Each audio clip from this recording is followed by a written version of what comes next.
18h, 19h. Radio Shalom Besançon, 99.5 et sur www.radioshalombesançon.com. Bonsoir à toutes et à tous, bienvenue dans votre émission Soyons Sport. C'est parti pour 1h30 de pur bonheur, en tout cas on espère vous faire passer un très beau moment en notre compagnie, en compagnie de Thomas qui est ici aux manettes. Bonsoir Thomas, comment ça va ? Salut Fred, ça va et toi ? Écoute, ça va bien. Après cette longue pause, ça nous a manqué la Ligue 1, la Ligue 2. Oui, c'est vrai. La Ligue 1 surtout. Ça a été une longue pause, mais bon, on a besoin d'un peu de vacances. D'ailleurs, j'y suis encore un petit peu, entre guillemets. T'as bien bronzé, hein ? Oui, c'est ça. Je me suis endormi sur la plage. Ouais. Ça. On a Fred qui devra arriver dans l'émission un peu plus tard parce que lui aussi il rentre de vacances. Alors ce soir au programme, on va revenir un petit peu sur la Coupe d'Europe et la Ligue des Champions qui avait lieu la semaine dernière et l'Europa League également. On va en parler pendant quelques minutes. On va également parler de la Ligue 1, bien évidemment, avec la 6e journée qui était au programme ce week-end. On va évidemment revenir sur la Ligue 2 et sur la défaite de votre club, le Football Club Sochaux-Montbéliard face à Reims, 4-2. On en reparlera avec le résumé de la rencontre, avec vous toutes et tous. Donc rendez-vous à partir à peu près 18h30 peut-être pour sans doute poursuivre la Ligue 2. On parlera du National, de la National 3 également, enfin du National 3 plutôt, avec le match entre le SC Clémenceau et également le CA Pontarlier où nous étions ce samedi soir. En tout cas, on attend vos appels. On va parler tout de suite de la Ligue des Champions. Il y a aussi des places à gagner pour FCSM Ajaccio. Ce sera l'AC Ajaccio. Ce sera la semaine prochaine. Non, ce sera ce soir pour les gagner. Mais le match aura lieu vendredi prochain. On parlera aussi également de l'avant-match face au Havre qui aura lieu ce mardi car il y a 3 matchs en l'espace de 8 jours. Eh bien, c'est parti.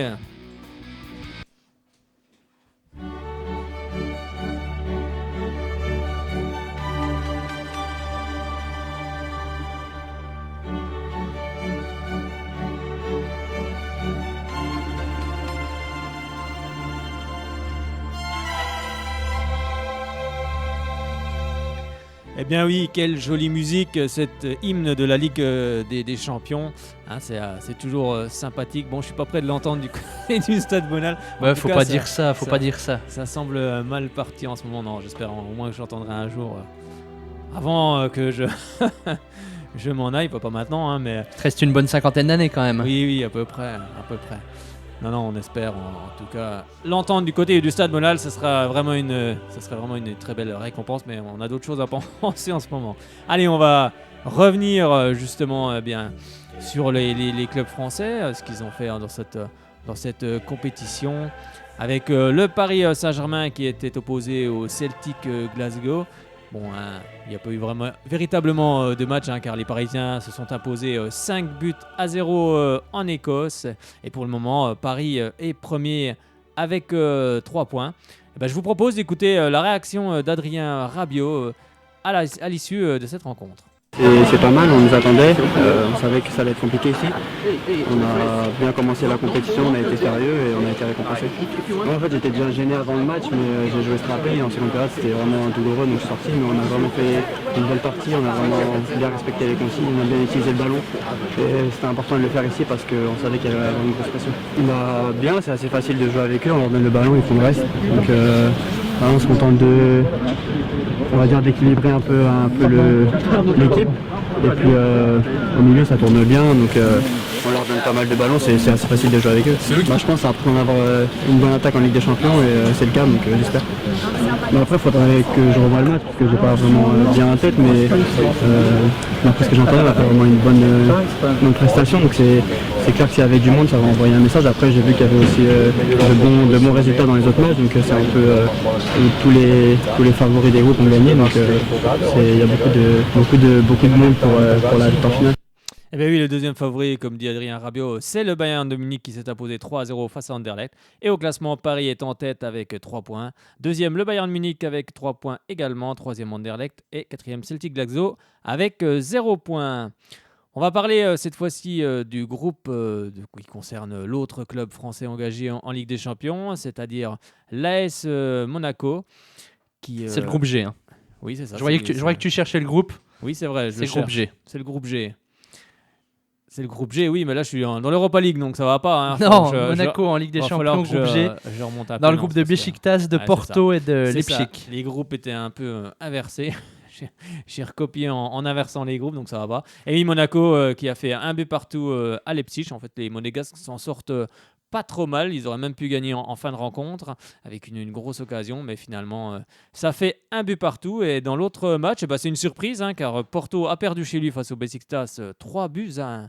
On va écouter justement la réaction du buteur, Tielemans. Je pense qu'au vu des occasions qu'on a eues, je pense qu'on aurait pu quand même mettre un deuxième but. On savait qu'en contre, on pouvait les prendre facilement. Et voilà, il laisse beaucoup d'espace derrière et on aurait dû mieux exploiter nos actions. Maintenant, voilà, on sait que 1-1 à l'extérieur, c'est jamais perdu. Et on verra pour la suite. Ouais, c'est sûr, c'est un match très physique. Voilà, on a essayé de travailler ça à l'entraînement. Et voilà, je pense que ça a pas trop mal fonctionné. On doit encore se créer des automatismes, mais ça va venir. Non, l'entraîneur m'avait un peu parlé avant le match et m'avait dit comment me positionner, les lignes de course que je devais faire et qu'en possession de balle, je devais un peu plus venir au ballon. Maintenant, voilà, je pense qu'aujourd'hui, ça a plutôt bien réussi et ce sera à moi de continuer comme ça. Ouais, l'intégration se passe très bien. L'entraîneur a fait des choix. Et voilà, c'est à moi à essayer d'inverser la tendance. Ben oui, l'entraîneur fait des choix et c'est aux joueurs aussi de s'imposer. Et Monaco a réussi tout de même un match nul à Leipzig, c'est pas mal pour commencer. Avec en tête de ce groupe Beşiktaş 3 points, deuxième Monaco 1 point, troisième Leipzig 1 point et quatrième le FC Porto avec 0 point. On va vous donner les résultats dans les autres groupes. Dans le groupe H, le Real Madrid s'était imposé face à l'Apoel Nicosie 3 buts à 0. Et dans le même temps, Tottenham s'est imposé devant le Borussia Dortmund 3 buts à 1. Au classement, Madrid et Tottenham sont en tête avec 3 points. Et Dortmund et Nicosie dans les dernières places avec 0 points. Dans le groupe F, le Feyenoord Rotterdam a perdu chez lui face à Manchester City 4 à 0. Alors que le Shakhtar Donetsk, lui, s'est imposé devant Naples 2 buts à 1. Au classement, City et Donetsk sont en tête avec 3 points. Et Naples et Feyenoord, avec 0 points, sont 3e et 4e. Dans le groupe E, Maribor et le Spartak Moscou, un but partout. Alors que Liverpool et FC Séville, 2 buts partout. Belle performance des Sévillans. Avec Liverpool et Séville qui sont en tête avec 1 point. Le Spartak Moscou et Maribor sont 3e et 4e, mais avec 1 point également. Tout se joue avec les différences de buts. Eh bien, je crois que j'ai tout dit sur les groupes. Non, j'ai peut-être oublié, oui, le groupe C. Bah oui, en plus, il y a quelqu'un qui va m'en vouloir. Si je ne parle pas de Barcelone, le groupe D. Allez, le groupe C, on en parle déjà avec Chelsea qui a battu largement Karabag 6 buts à 0. Alors que l'AS Rome et l'Atlético Madrid se sont neutralisés 0 partout. Au classement, Chelsea premier avec 3 points. Deuxième, l'AS Rome 1 point. Troisième, Madrid 1 point. Et Karabag est dernier avec 0 points. Et dans le groupe D, le FC Barcelone a battu la Juventus de Turin 3 à 0. Alors que le Sporting Lisbonne est allé s'imposer du côté de l'Olympiakos 3 buts à 2. Au classement, Barcelone en tête avec 3 points. Deuxième, Sporting Lisbonne 3 points où évolue Jérémy Mathieu, l'ancien Sochalien, qui joue en défense centrale. L'ancien Barcelonais, tu veux dire? Oui, l'ancien Barcelonais également. Et troisième, Olympiakos et la Juventus Turin qui est quatrième avec 0 points. Un match compliqué pour la Juve du côté de Barcelone. Le score ne reflète pas vraiment Oui. la partie. J'ai regardé le match du début à la fin. C'était assez équilibré. Même la Juventus dominait au début du match. Dybala a eu des belles occasions. Les Barcelonais ont été sérieux. Ils étaient fébriles au milieu de terrain, mais ils défendaient très bien. Et en attaque, c'était pas mal. Et puis, à partir du moment où ils ont mené au score, ils ont déroulé. Puis voilà, 3-0, quoi. Bah oui, c'est comme ça, Barcelone, souvent. Il faut que ça déroule. Ouais, c'est parti. ça. C'est 50-50. Ça peut avoir du mal au début, mais dès que ça commence, la machine commence à Ouais. se mettre en route, c'est compliqué. Ouais, c'est ça. Donc voilà, on espère qu'ils vont continuer sur la même lancée. Eh bien, on espère, en tout cas. On va s'intéresser cette fois-ci à l'Europa League, car il y avait aussi des clubs français engagés dans cette Europa League, avec tout d'abord l'Olympique Lyonnais qui se déplaçait du côté de l'Apollon Limassol. Alors c'est bien dommage, car c'est Lyon qui menait 1-0 jusqu'en dans les dernières minutes de cette rencontre, et c'est finalement l'Apollon Limassol qui est revenu à 1 but partout. Alors au classement, Lyon est deuxième avec 1 point, et c'est l'Atalanta, je vais y arriver, Bergame qui est premier avec 3 points.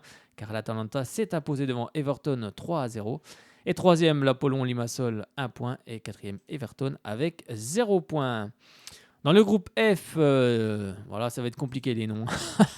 C'est pas évident. Alors Zlin et le Sheriff Tiraspol se sont neutralisés à 0 partout. Et le FC Copenhague et le Lokomotiv Moscou, 0 partout aussi. C'est un groupe où il n'y a pas eu de but. C'est quand même assez rare pour être souligné. Alors, tous les clubs sont à un point. À part on connaît 2 noms, le FC Copenhague et le Lokomotiv Moscou. Les 2 autres, on les connaît pas.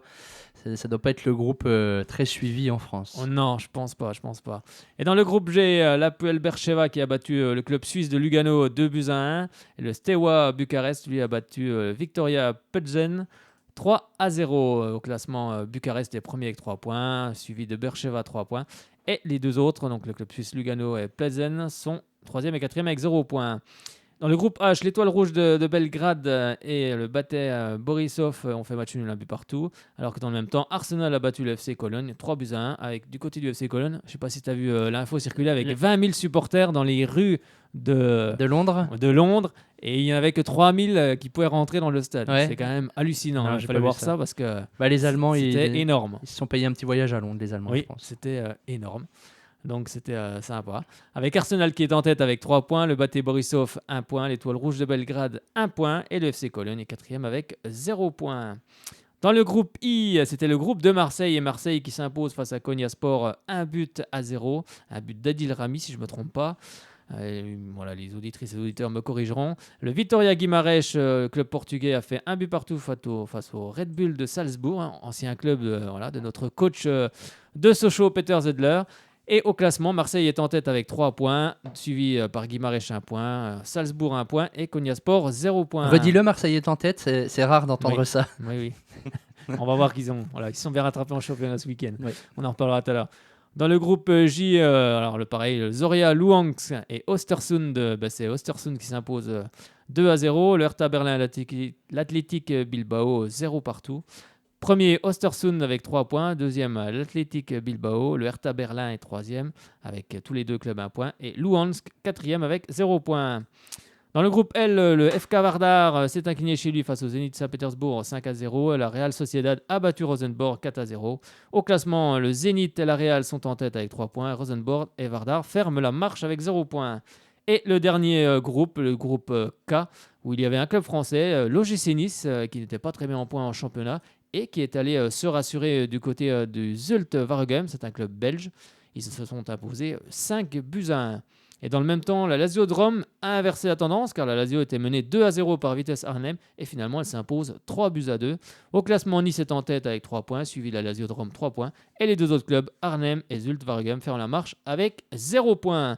En tout cas, c'est une bonne semaine européenne pour les clubs français. Ouais, c'est que le début, il faut faire attention. Ouais, c'était dommage pour Lyon. Par contre, c'est dommage, mais pour les autres, ça commence bien. Allez, on passe cette fois-ci au championnat de Ligue 1.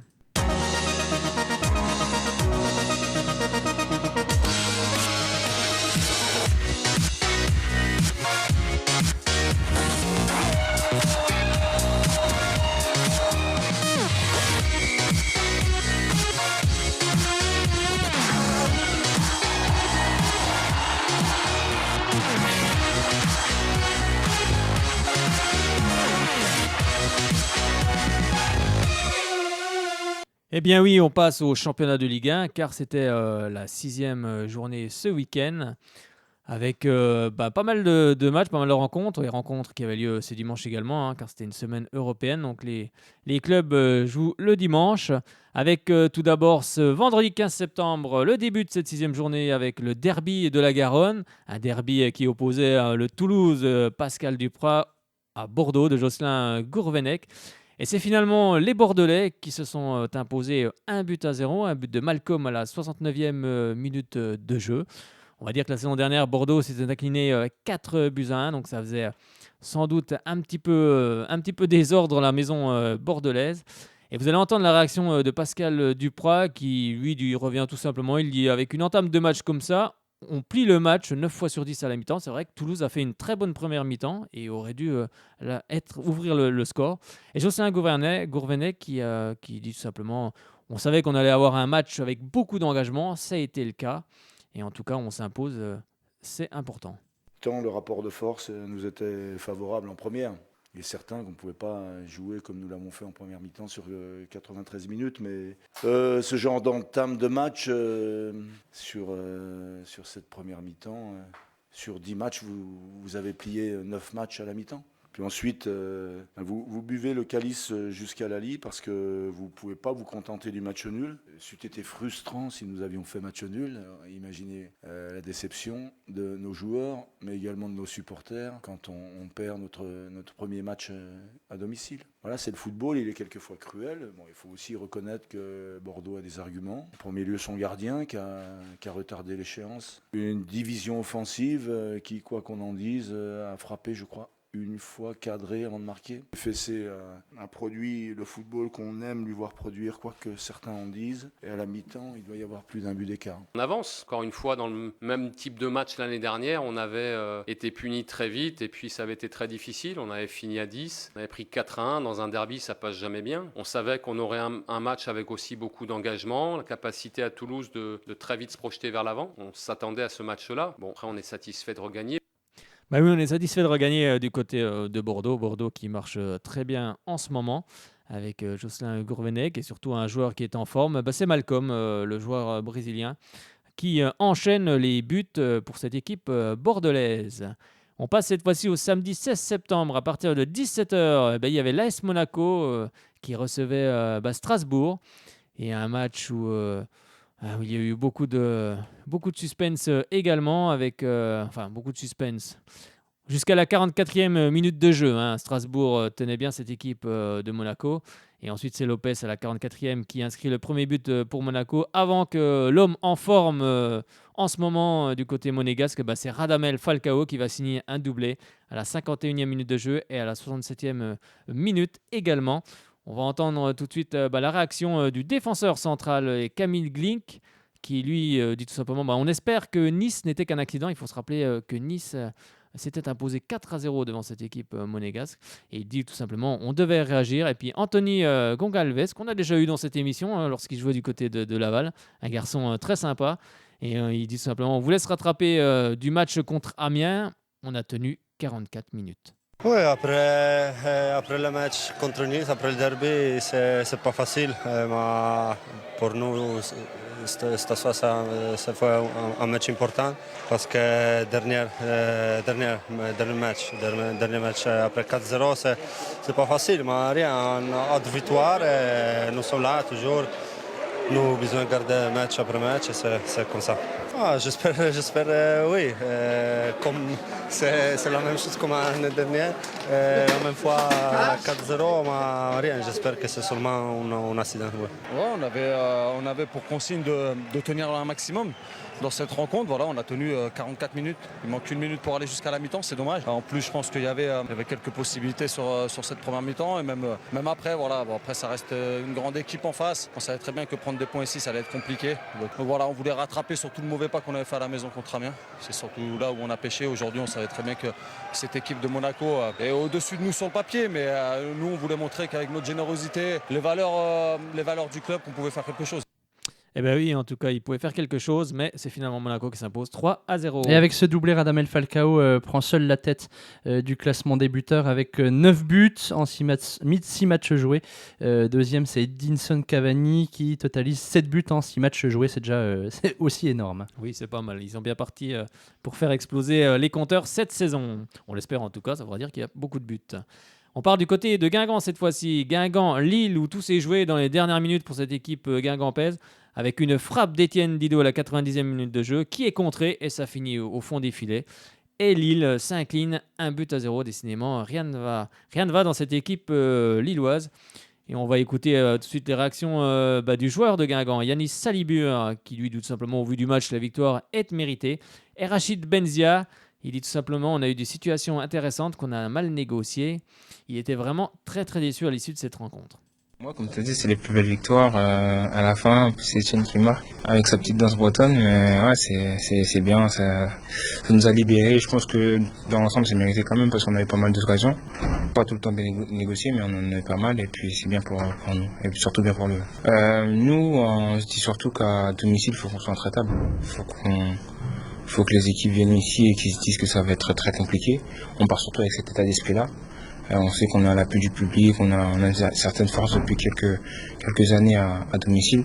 Donc on essaie de faire du mieux qu'on peut pour forcer le destin. Là aujourd'hui c'était difficile, mais Etienne rentre, marque, donc c'est très bien. Ouais, exactement, c'est très très dur. Beaucoup de joueurs étaient très très touchés à la fin du match, moi le premier. Je pense qu'on a fait beaucoup d'efforts. Aujourd'hui c'était un match d'hommes face à une bonne équipe de Guingamp. Chacun a eu ses petites périodes. Je pense que le match nul aurait été équitable, mais malheureusement on prend ce but à la dernière minute. Ouais, après on n'a pas eu beaucoup d'occasions franches, mais on a eu des situations qu'on aurait dû mieux aborder. Bah oui, mieux abordé, on le sent à Savoie hein, qu'il est déçu, Rachid de Benzia. Bah, c'est normal hein, quand on perd à la 90e minute de jeu. C'est très frustrant.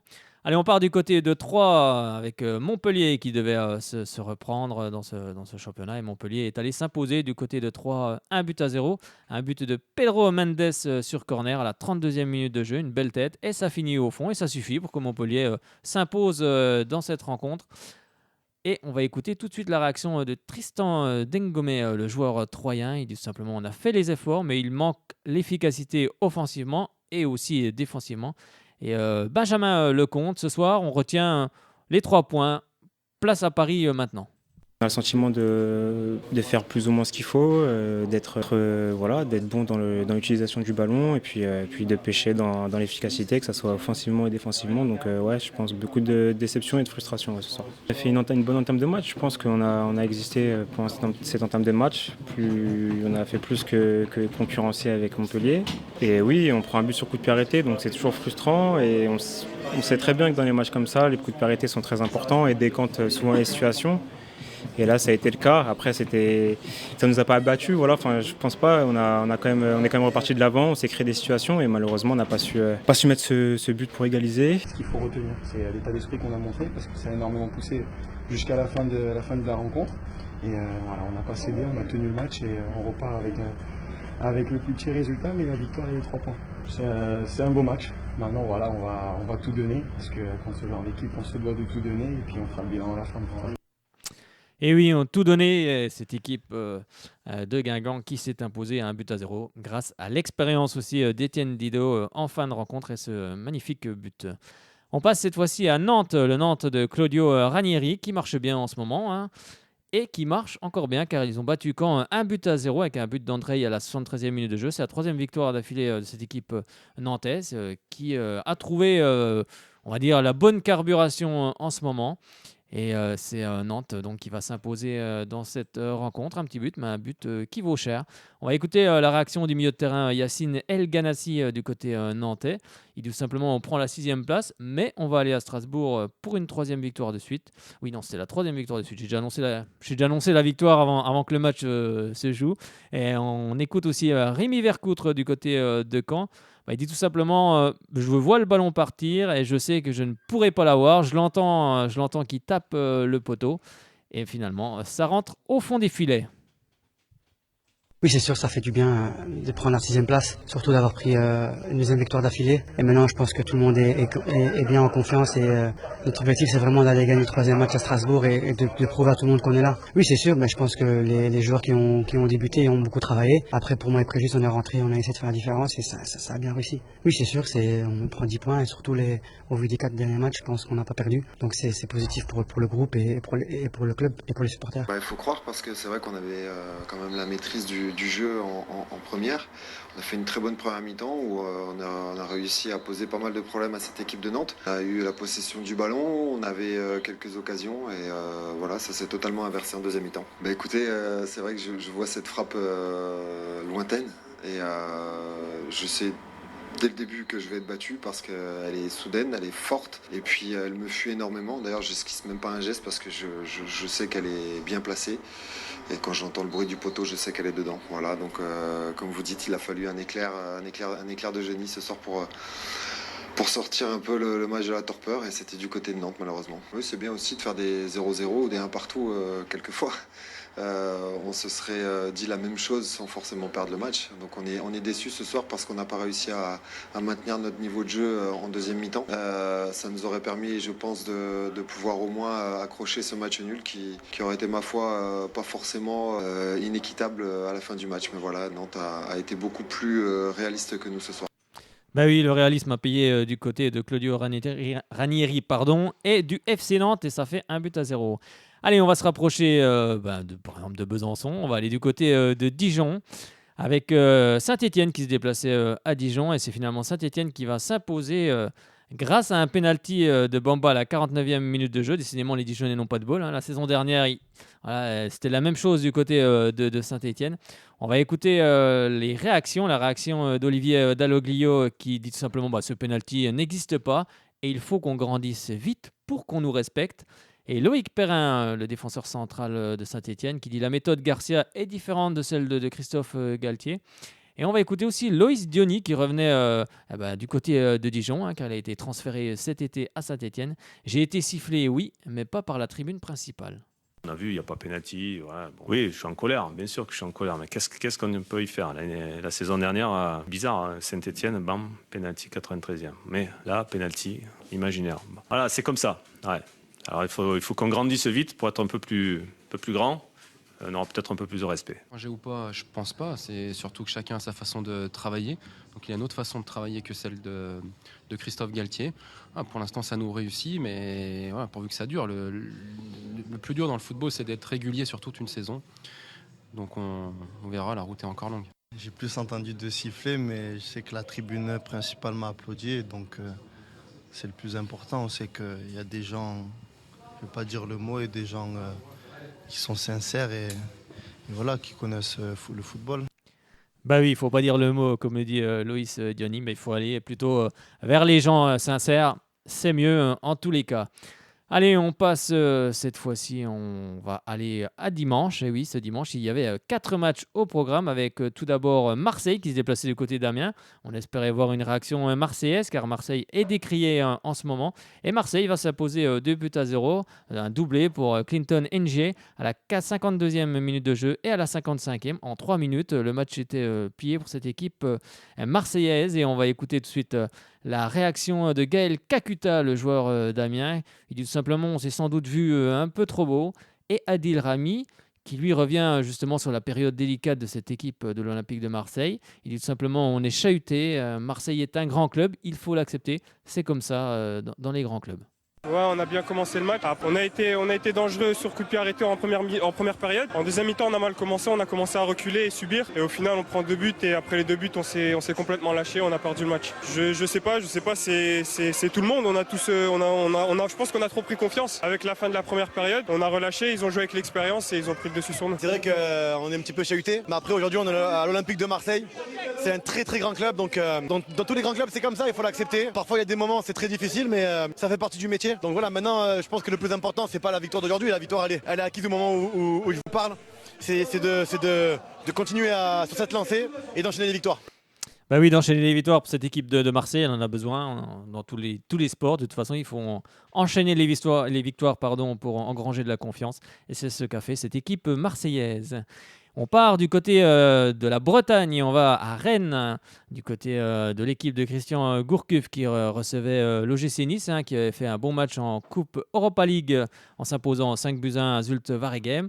Et Nice a poursuivi sa bonne série avec un but de Mario Balotelli à la 79e minute de jeu. Et ça suffit, Nice s'impose 1-0.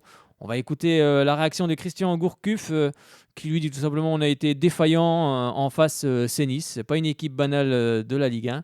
Et Lucien Favre qui lui dit tout simplement après la Coupe d'Europe, c'est bien d'enchaîner, c'est une belle semaine et maintenant on va savourer. Oui, scénario cruel.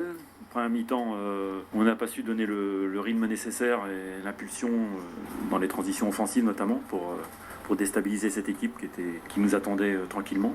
Donc on l'a vu par intermittence. Je pense qu'il y avait matière à davantage les mettre en difficulté en rythmant les premières relances. Et après, on est tombé dans des phases de conservation, mais sans vraiment peser sur cette équipe.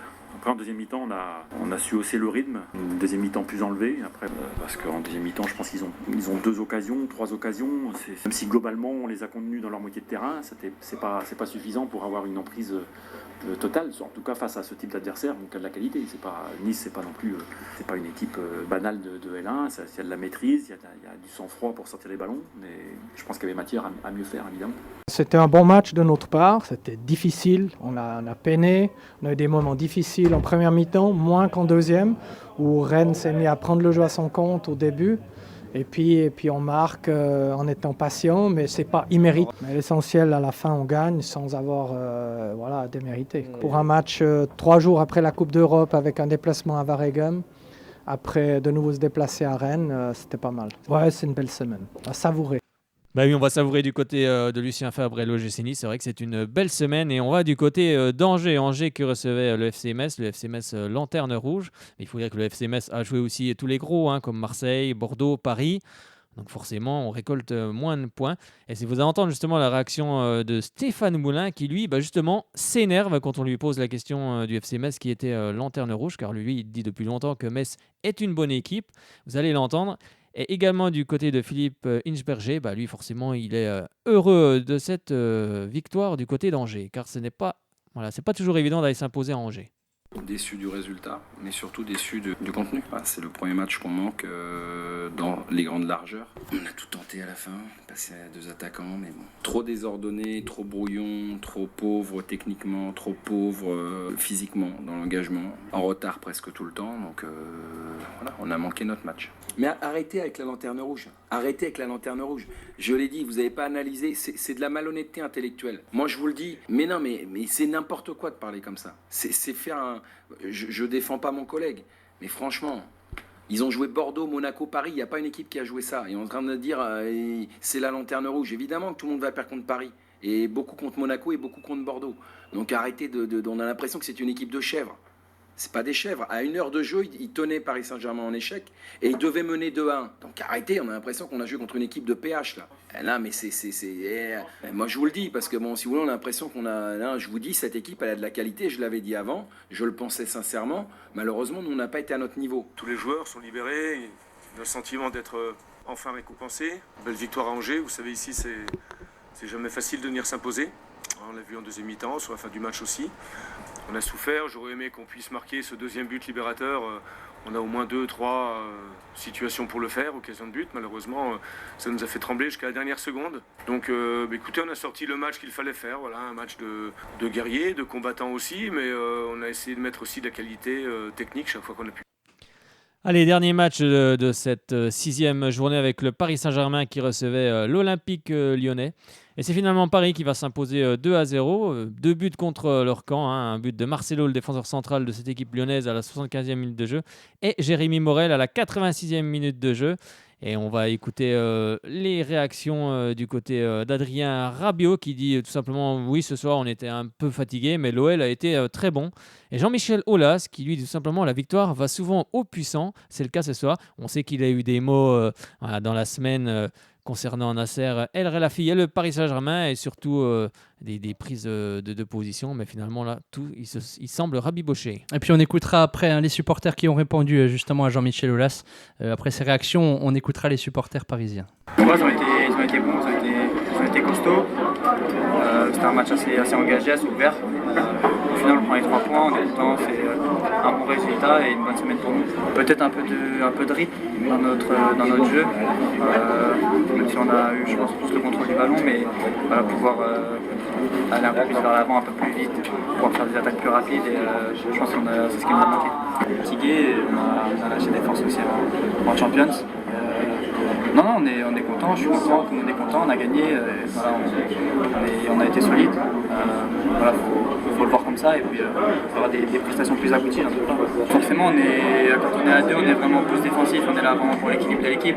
On doit être proche des actions pour pouvoir récupérer les ballons, couvrir les latéraux, donc je pense qu'on fait plus d'efforts défensifs et on apporte peut-être un peu moins offensivement. La nouvelle, c'est la qualité retrouvée du jeu, c'est aussi l'ascendant technique qui a été pris par Bruno Genesio dans un match qui était en fait très, très tactique, en disposant son équipe de manière très, très compacte au milieu.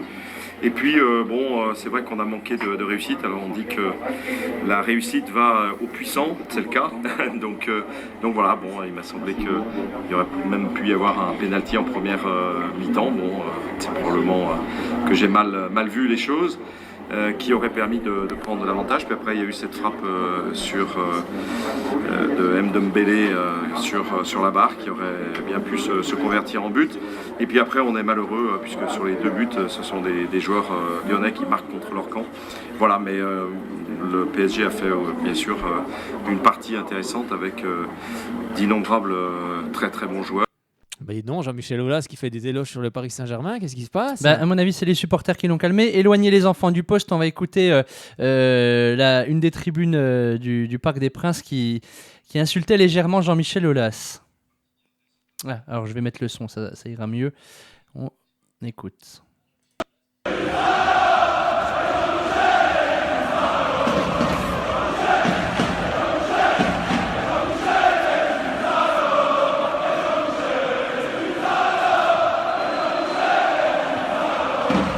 Voilà, Jean-Michel.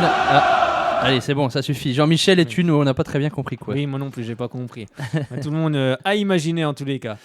En tout cas, il chante bien. Oui, c'est vrai qu'il chante bien. Il pourrait faire la Starac ou The Voice. Non, c'est The Voice, je crois, maintenant. Petit chanteur, c'est fini. Petit chanteur à la Croix de Bois. Exactement.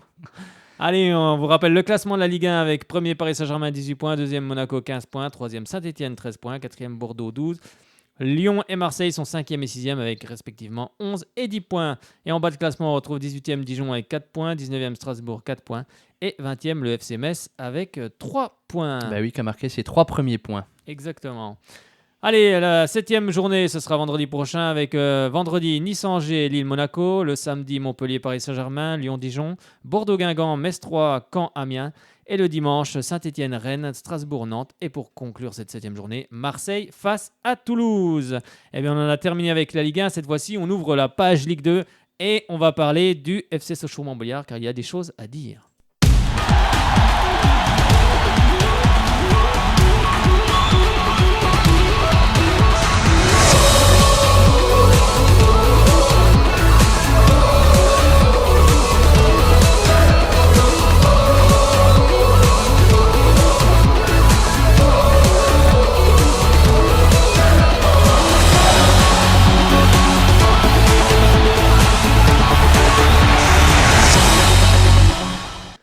Allez, on va parler de la Ligue 2 et la 7e journée. Avant de parler du FC Sochaux-Montbéliard, je vais vous donner les résultats de cette journée avec Orléans qui avait battu Niort 3-1. Orléans qui marche très bien, qui est à 3e au classement. Avec Lorient qui a battu l'AC Ajaccio 2-0. Nîmes a battu Auxerre 3-0. Le Gazélec Ajaccio a battu Clermont Foot 2-1. Valenciennes-Lens dans le derby du Nord, c'est Valenciennes qui s'impose 1-0. Un but de Baptiste Alloué qu'on avait reçu ici il y a 2 saisons quand il était prêté par Marseille à cette équipe de Valenciennes.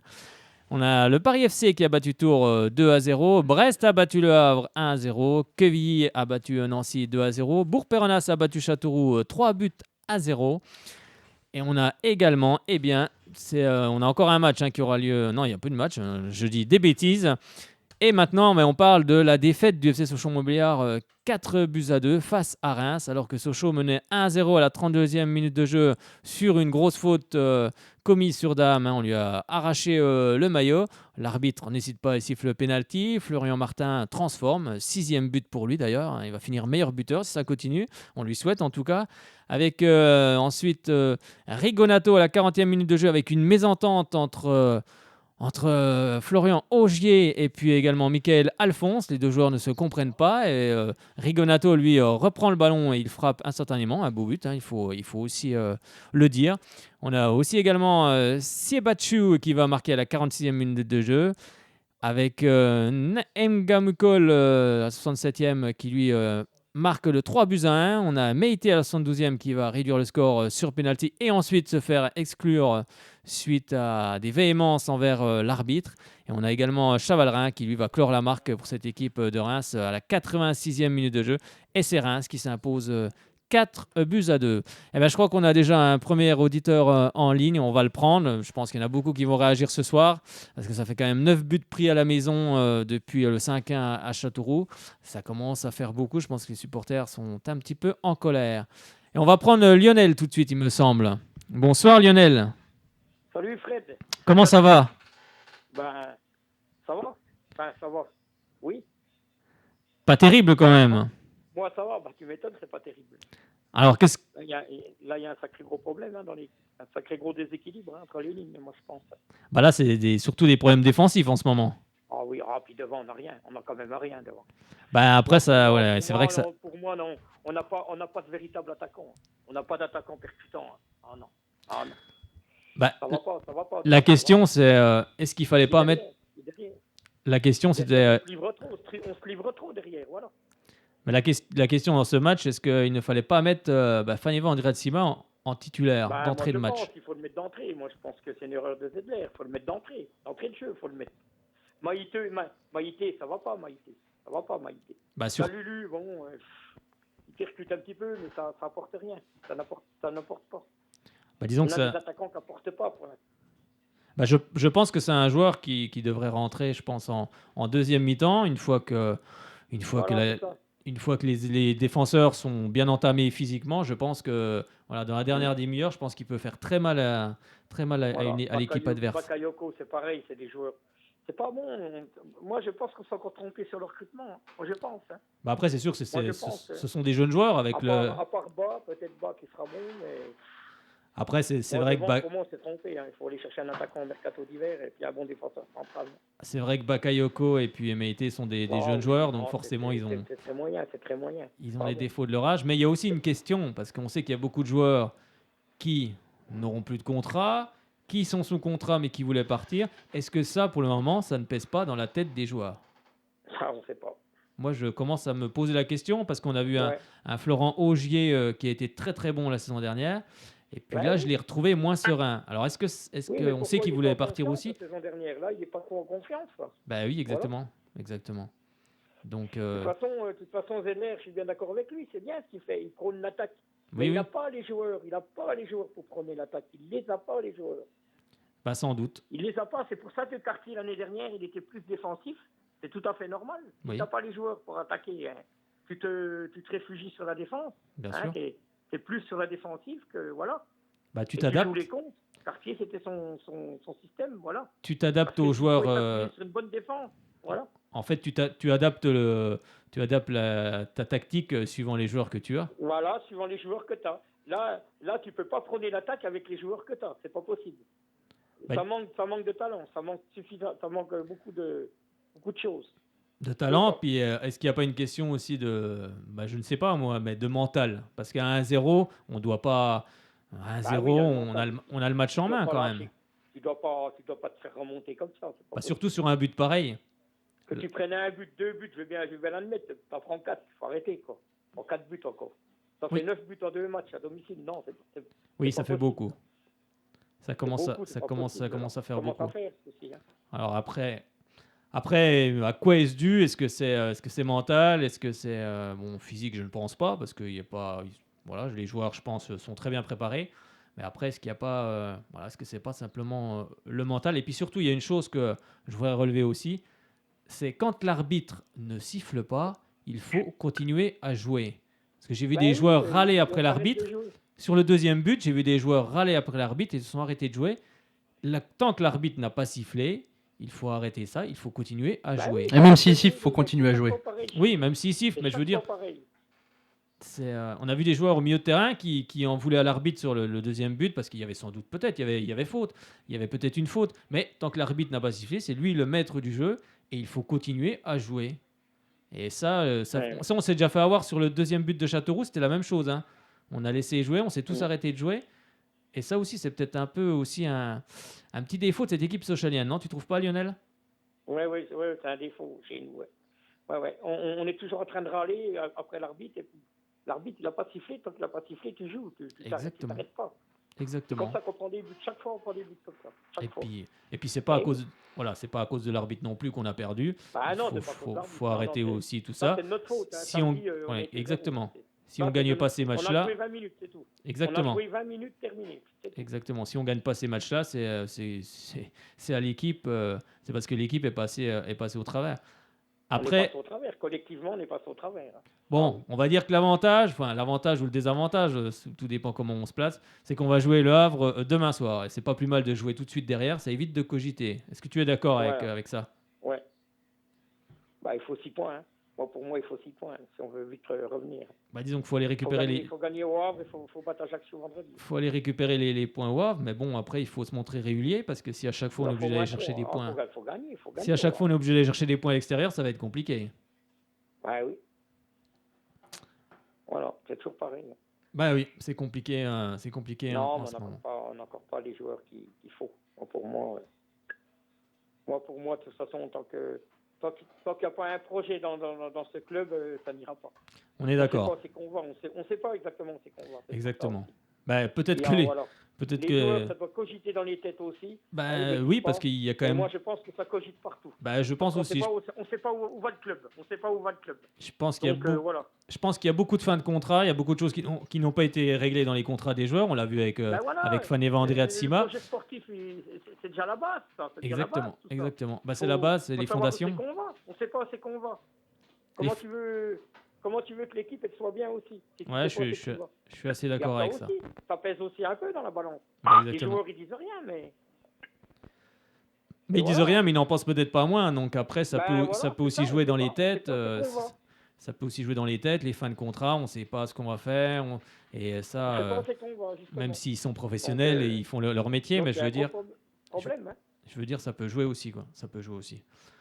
Bon, bah écoute Lionel, on te remercie parce qu'on a pas mal d'appels ce soir. Je pense qu'il y en a beaucoup qui sont un peu comme toi, en colère aussi également. Ah oui, moi je suis en colère. C'est anormal de prendre 9 buts le match qu'on a vu chez nous. Les 2 derniers matchs chez nous, 9 buts, c'est pas possible. Puis des buts qu'on donne, parce qu'on les donne ces buts-là. Oui. Bon, après, c'est des cadeaux il faut reconnaître que les. On n'est pas sur le ballon, non. Après, il faut reconnaître aussi que les attaquants de Reims n'ont pas été maladroits. Hein.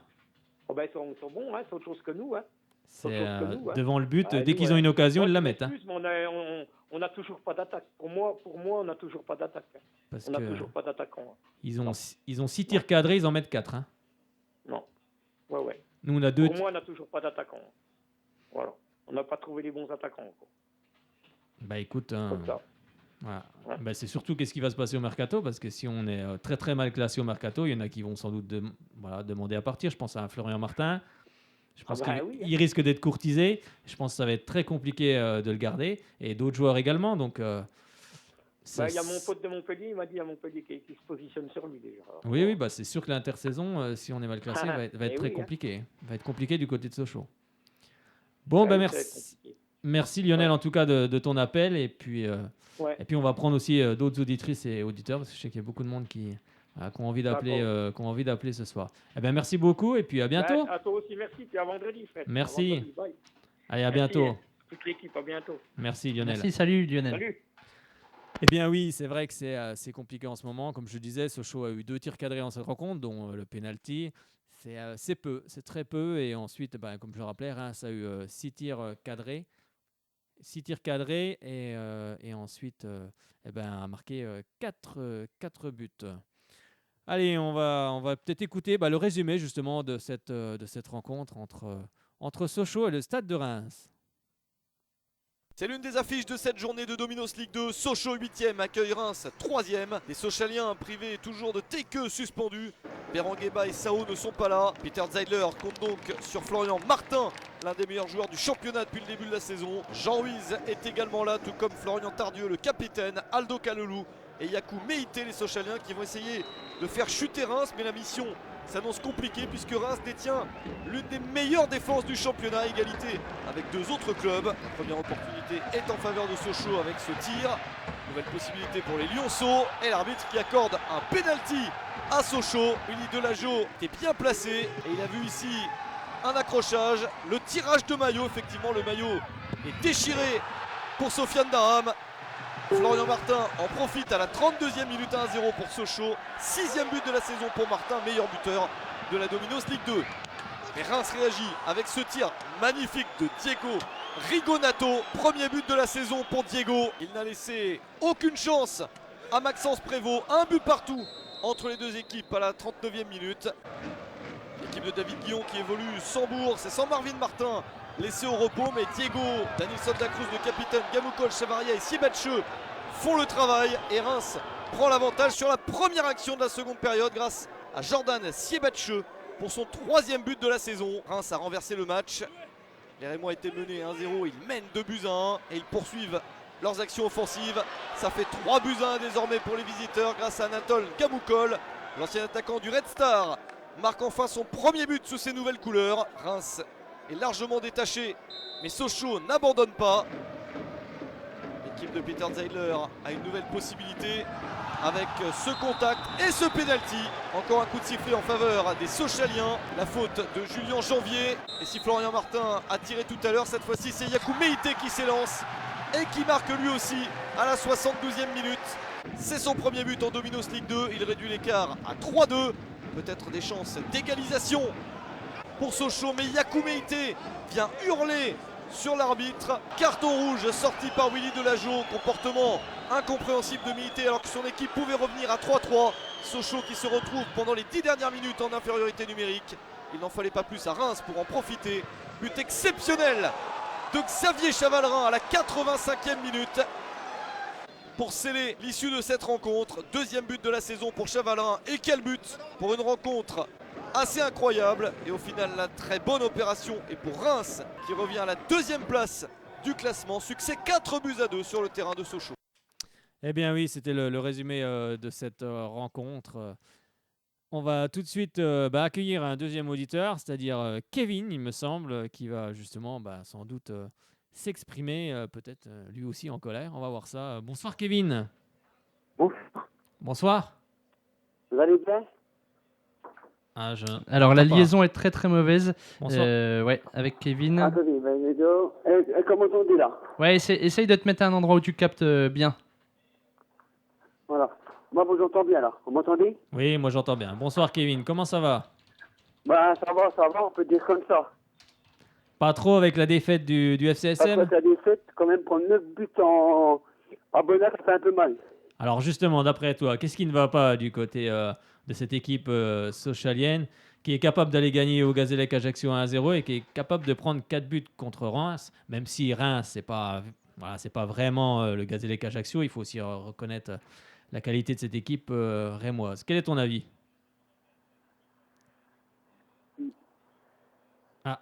T'es encore là, Kevin? Oui, je suis là. Alors justement, je te posais la question. Quel est ton avis justement sur ce match entre un Sochaux qui est capable d'aller gagner au Gazélec et de s'en prendre 4 contre Reims, même si, bien évidemment, même si on a du respect pour cette... Les Gazémac contre le Gazélec d'Ajaccio, Sochaux, ils ont fait un très beau match. Oui. On a bien joué, on a gagné 1-0, on était content. Mais arrivé à Bonac contre Brest, les 20 premières minutes, on les a pas vus du tout, Sochaux. Contre Brest, contre Reims, tu veux dire? Ils jouent 20 minutes au ballon. On gagne 1-0. Après, derrière, il y a une ballon tente. Je sais pas ils font quoi derrière, mais il faut faire l'attaque, ou il faut faire le milieu de terrain, puis en tout cas, il faut renforcer un petit peu tout. Alors, justement, on en parlait tout à l'heure avec un autre auditeur, Lionel, qui nous disait que c'était bien beau de jouer l'attaque, mais peut-être qu'il faudrait aussi jouer un petit peu, pas forcément défensif, mais de peut-être pas prôner l'attaque. Peut-être que Peter Zeidler n'a pas peut-être forcément les joueurs pour jouer l'attaque à tout va comme on le fait en ce moment. Est-ce que c'est ton avis aussi? Est-ce que tu es de l'avis de Lionel? C'est ça le souci. Que là, vous voyez, demain, on va faire le déplacement à Le Havre. Oui, exactement, demain soir. À Le Havre, Saint-Martin, il nous manque déjà 3 jours. On a déjà 3 jours suspendus. C'est vrai. Moi, je peux vous dire que vous l'avez dit, à Le Havre, t'en ramènes un point de là-bas, je serais bien content. Oui, c'est vrai, ça va être compliqué. C'est vrai qu'il y a plusieurs joueurs suspendus. Le groupe Sochalien... T'en ramènes un point, je suis content, mais t'en ramènes les 3 points, ça serait 2 fois mieux content. C'est vrai que le groupe Sochalien a été rajeuni pour ce déplacement. Quand vous voyez, nous, la tribune nord de Sochaux, on commence à en avoir un peu marre. Prendre 9 buts à Bonal en 15 jours, quand même, ça fait un peu mal derrière. Oui, c'est vrai, on peut comprendre. C'est vrai que ça...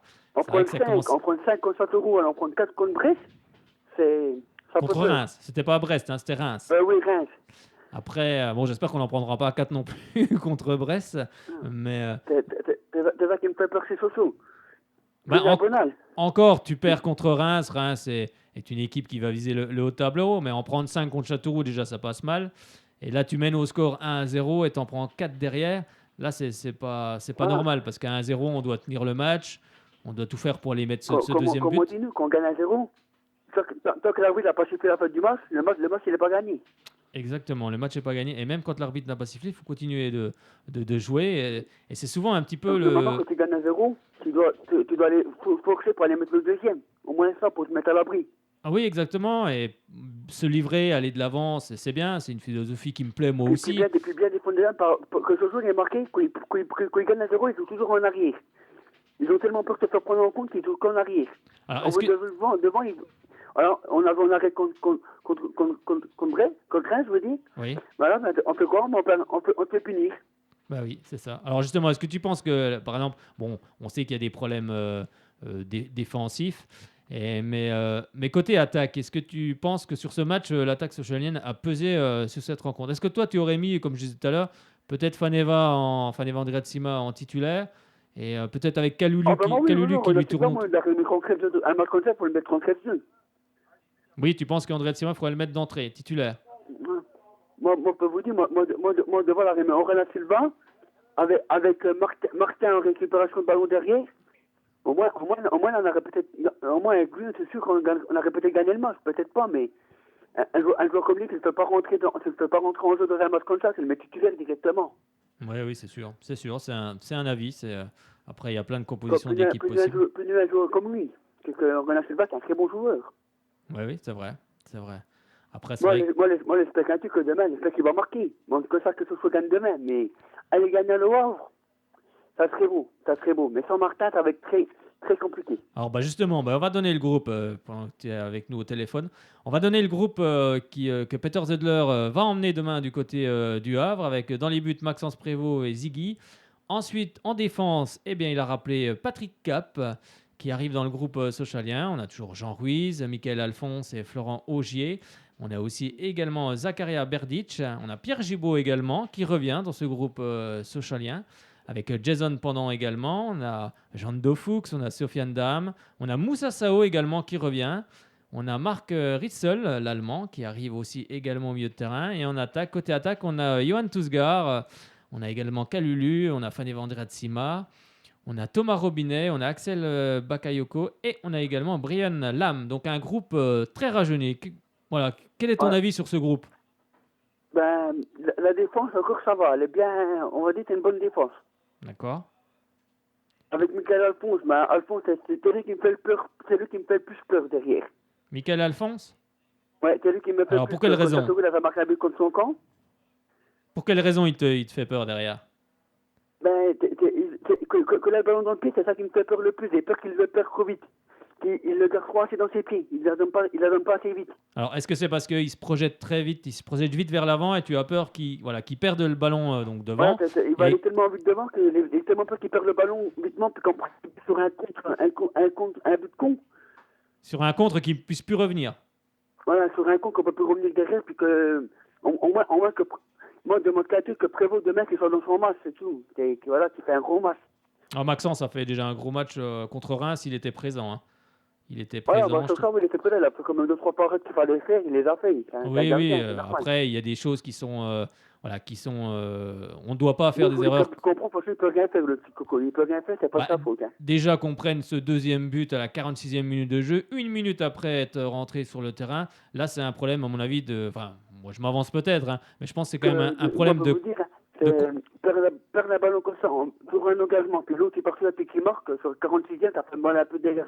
C'est surtout un problème de concentration pour moi. Parce que ça veut dire que les joueurs ne sont pas concentrés. Ou au contraire, à la mi-temps, on ne fait pas de mi-temps, on reste dans un match entier. Hein. Si vous voulez comme ça, on jouera comme ça. Exactement. Donc on saura demain, on verra demain. Si bon, des fois c'est pas plus mal de jouer un match tout de suite derrière, ça évite de cogiter. Qu'est-ce que tu en penses? Voilà. Puis après, on joue encore à Bonal, là, vendredi. Oui, on joue contre l'AC Ajaccio. Mais on a fait ça, on a joué vendredi, on joue demain contre Rouen, après on joue contre Ajaccio à Bonal. Il n'y aura pas beaucoup de gros pour les joueurs. Oui, mais bon, après ils sont... vendredi, on aura Martin. Moi, je suis monté, moi demain, voir bien un but de Ronald Silva, puis un but de Sao. Écoute, on l'espère en tout cas, on espère qu'on marquera un but de plus que l'adversaire, c'est ça le principal. Voilà. Et on espère, oui, avec une équipe rajeunie. Sur Internet, il y a le jeu là, pour gagner le truc de Sochaux, il est marqué but de Ronald Silva à la 40e. Écoute, hein, on espère en tout cas. Sochaux marque à la 40e minute, au moins ça, puis tuer le match. Au moins tuer le match avant la mi-temps pour foutre un coup derrière la vaisselle, ou alors foutre un coup derrière la tête, c'est ça qu'il faudrait.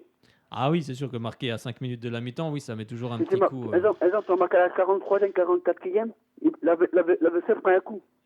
Oui, c'est sûr que c'est des... Il prend un coup derrière la tête, c'est ça qu'il faudrait que ce jour qu'il fasse. Avant la mi-temps, et puis la vaisselle, comme ça, il prend un petit coup derrière la tête. Ben, on va essayer, en tout cas, j'espère que les Sochaliens vont essayer. Je suis persuadé qu'ils vont... J'espère aussi qu'on gagne demain, mais moi, ce motif, voir bien 1-1. Bah écoute, on verra ça demain. En tout cas, je suis persuadé que les joueurs, je suis persuadé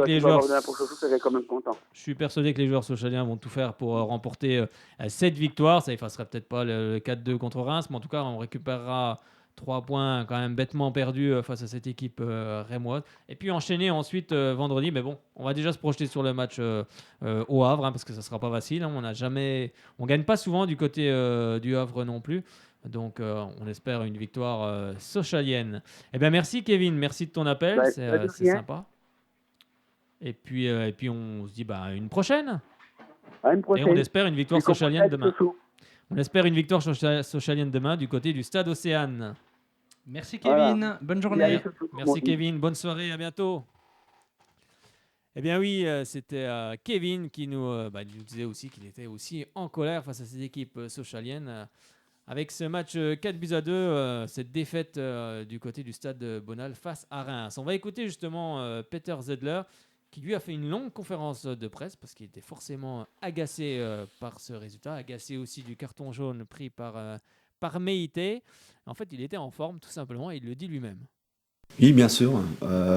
C'était un match important pour la suite de la saison, même si la saison n'est pas terminée avec la 7e journée. Bon, alors, surtout devant notre public, il mérite d'autres choses, pas forcément l'engagement, mais il mérite des meilleurs résultats. Alors, quand même, on ne peut pas complètement oublier le dernier match à domicile. Et là, ça fait de suite. Ça se répète. D'un côté, ça se répète un peu. De l'autre côté, c'est quand même 2 matchs différents. Il y a beaucoup de choses qui m'ont gêné aujourd'hui. Alors, bien sûr, il faut revoir les images, revoir les buts. Mais on ne peut pas défendre comme ça. On a mis vraiment ça au milieu de notre analyse. Mieux défendre. Et c'était pour les 4 buts qu'on encaisse. J'ai rien vu, comme ça il faut rester humble, il faut rester calme, il faut rester fermer la bouche, il faut se concentrer et s'améliorer avec des séances d'entraînement, avec le travail qu'on fait ensemble. Alors je suis vraiment pas content parce qu'on savait que c'était un match compliqué. C'est clair, c'est un bon adversaire, mais on menait 1-0, alors comme ça on ne peut pas donner si facilement ce bon résultat pour nous, même si on avait toujours la chance de revenir, mais contre une équipe que Reims, vous avez vu les 4 joueurs offensifs, c'est quand même du lourd. Chavarria, Diego sur le côté, les 2 autres dans l'axe, et on avait le résultat. Bon, après, on n'a pas bien défendu, j'ai pas aimé qu'on terminait à 10 cette rencontre, même si pour moi, c'était pas qu'un tour rouge, mais qu'est-ce qu'il veut avec il faut qu'il se concentre sur son match, qu'il laisse l'arbitre tranquille, on critique pas l'arbitre, les décisions, et après, on aurait peut-être égalisé si on avait joué à 11. Et qu'est-ce qu'on a ? On a le 4e but contre nous. Oui, c'est dur, mais il ne faut pas baisser la tête. Moi, le premier, alors il faut rester toujours ambitieux parce que ça continue. Lundi, on prend l'avion pour aller au Havre. Oui, mais je recommence de nouveau avec le côté défensif. On mène 1-0. C'était pas volé. Après même leur égalisation, on a des occasions, 2-3 à la fin de la première mi-temps. Après, on ne peut pas commencer comme ça la deuxième mi-temps. Et comme ça, mentalement, on n'a pas encore cette force de vite passer à autre chose. On a vu aussi, on a mis 5 minutes, on a mis 10 minutes pour revenir dans le match après le 2e but.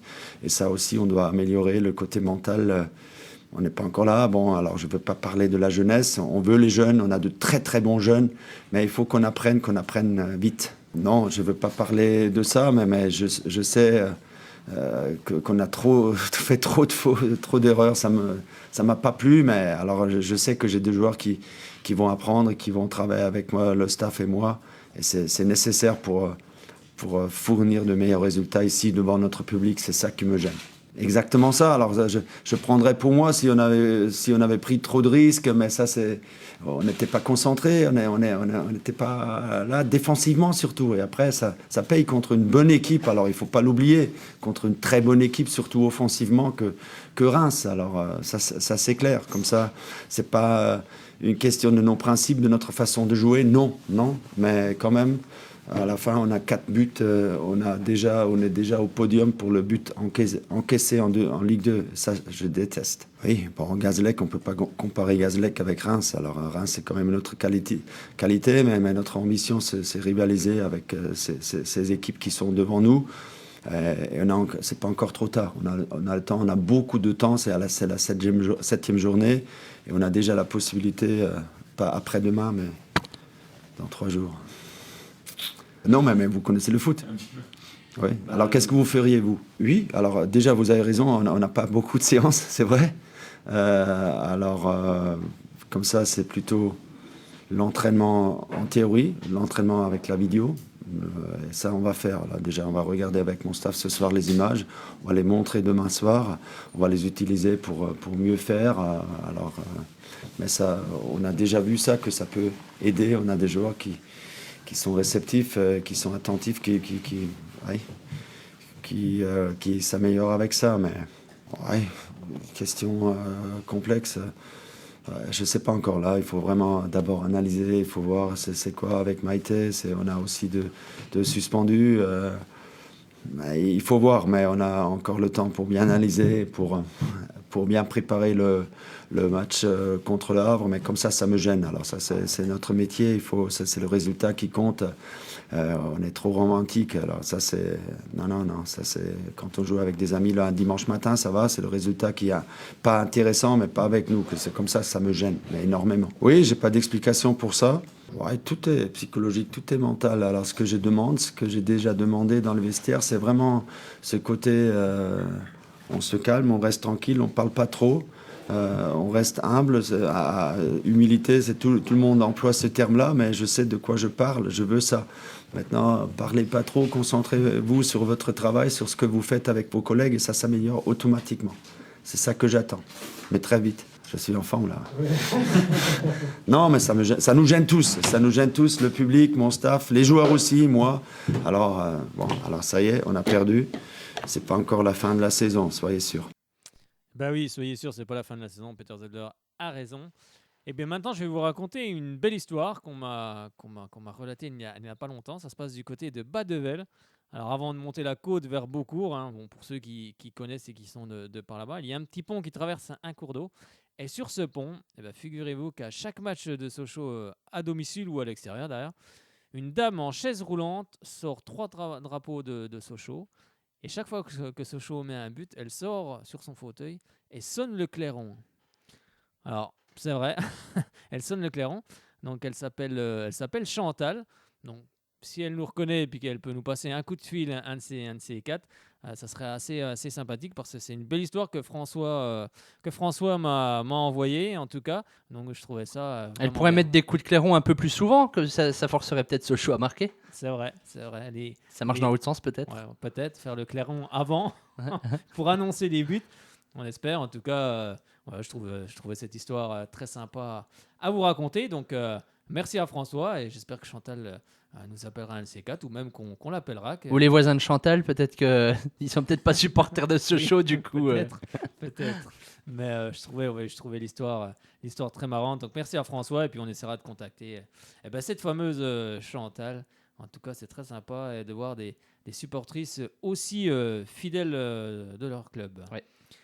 Allez, on en était où cette fois-ci? On va partir du côté des jeunes du FCSM et du côté d'Alexis de Freitas. Bonsoir Alexis. La jeunesse du FCSM. Alexis de Freitas. Bon, décidément, le jingle, j'ai du mal. Je vais y arriver avant la fin de la saison, je pense. Bonsoir Alexis, comment ça va? Bonsoir, ça va et vous? Écoute, parfaitement bien, tout va bien. Alors tu vas nous parler justement, je suppose, de la National 3 avec cette 4e journée et cette défaite de Sochaux à Avallon, 2-0. Ouais, c'est ça. Donc comme tu l'as rappelé, lors de cette 4e journée, on avait un déplacement compliqué, comme je l'avais dit avant le match, un déplacement compliqué contre une équipe d'Avalon. Donc ça se déroulait samedi. Alors pour parler de l'équipe, tout d'abord, on avait un 11 titulaire en 4-2-3-1. Un 11 sans grande surprise, j'ai envie de dire, puisqu'on retrouvait au ballon au cage. Une défense avec Pierre Gibaud. Donc Pierre Gibaud qui faisait sa première en National 3 cette saison avec la réserve de Sochaux. Donc une défense avec Mbakata en latéral droit, Senzemba en latéral gauche et la charnière centrale Senadji Gibaud. Donc Gibaud qui prenait la place de Patrick Cap comparé au dernier match. 2 milieux récupérateurs, Rosier et Martin François en tant que capitaine. Pas de surprise à ce poste. Devant, une ligne de 3 avec Macalou sur l'aile droite et Jason Port sur l'aile gauche. Donc Jason Port toujours en ailier, mais ça pas vraiment une surprise puisque c'était déjà le cas sur les derniers matchs. Et Loachaud en meneur de jeu. Donc Loachaud en soutien de l'attaquant juste derrière, l'attaquant qui est Brian Lasme. Aucune surprise dans ce dernier choix. Au niveau du match, qu'est-ce que j'en ai pensé? Bien, sur le contenu, on va être un peu, j'ai envie de dire, dominé, surpris par Avalon au début du match. Bon, c'est pas vraiment une surprise, ça m'a fait penser un peu au match contre Quetigny. C'est des équipes qui jouent à domicile, qui jouent contre des équipes, quand tu joues contre des réserves comme Auxerre, Sochaux, Dijon, bon, forcément le public te pousse, tu fais un premier quart d'heure d'enfer. Donc pas de surprise, ils nous ont poussé au début, ils ont eu la plus grosse occasion du début de match avec un face-à-face manqué au bout de 20 minutes. Ce qui m'a surtout surpris, c'est après, c'est-à-dire qu'ils ont su gérer le match et je pensais qu'ils allaient s'épuiser comme Quetigny, faire 20 minutes de folie, ouvrir le score et ne plus pouvoir enchaîner derrière. Et bah justement non. Alors je vais vous expliquer. Donc ils ont ouvert le score sur leur temps fort, un peu comme Quetigny. Bon, un peu plus tard que Quetigny. Donc le but, une mésentente de notre défense et leur attaquant parvient à affronter au ballon en face à face et cette fois-ci il trompe au ballon. C'était ce même attaquant qui avait vendangé un face à face à la 20e en tirant à côté. Cette fois-ci c'est au fond, donc ils ouvrent le score à la 35e minute de jeu. Derrière, on pousse, on répond. Je pense à une frappe de Pierre Gibaud juste au-dessus. Pierre Gibaud qui était monté sur un corner.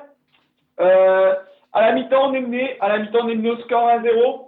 Une équipe d'Avalon que je trouve solide, qui a poussé, qui a fait les efforts au début. Derrière, c'est en place, c'est costaud. Ils sont décisifs derrière, ils sont décisifs devant. Donc, à la mi-temps, je reste confiant parce que, comme je l'ai dit, je pensais à un remake de Quetigny. Et au final, non, parce que dès le début de la deuxième mi-temps, ils vont mettre le deuxième. 48e, leur ailier qui part à gauche. Il fait une flèche, il part et il provoque, il obtient un penalty. Un penalty et c'est lui-même qui va se faire justice. Il va le transformer 2-0. 2-0 à la 48e, c'est dur. On va quand même pousser, on va quand même les bouger. Si on prend les stats, comme l'a dit Omar Daf, si on prend les stats des actions nettes, on va avoir 6 occasions sur tout le match, 6 grosses occasions même. Le problème, c'est que, comme je l'ai dit, ils ont une bonne défense. Leur gardien va être décisif, notamment sur la fin du match, plusieurs arrêts. Devant, on est maladroit, comme derrière, j'ai envie de dire.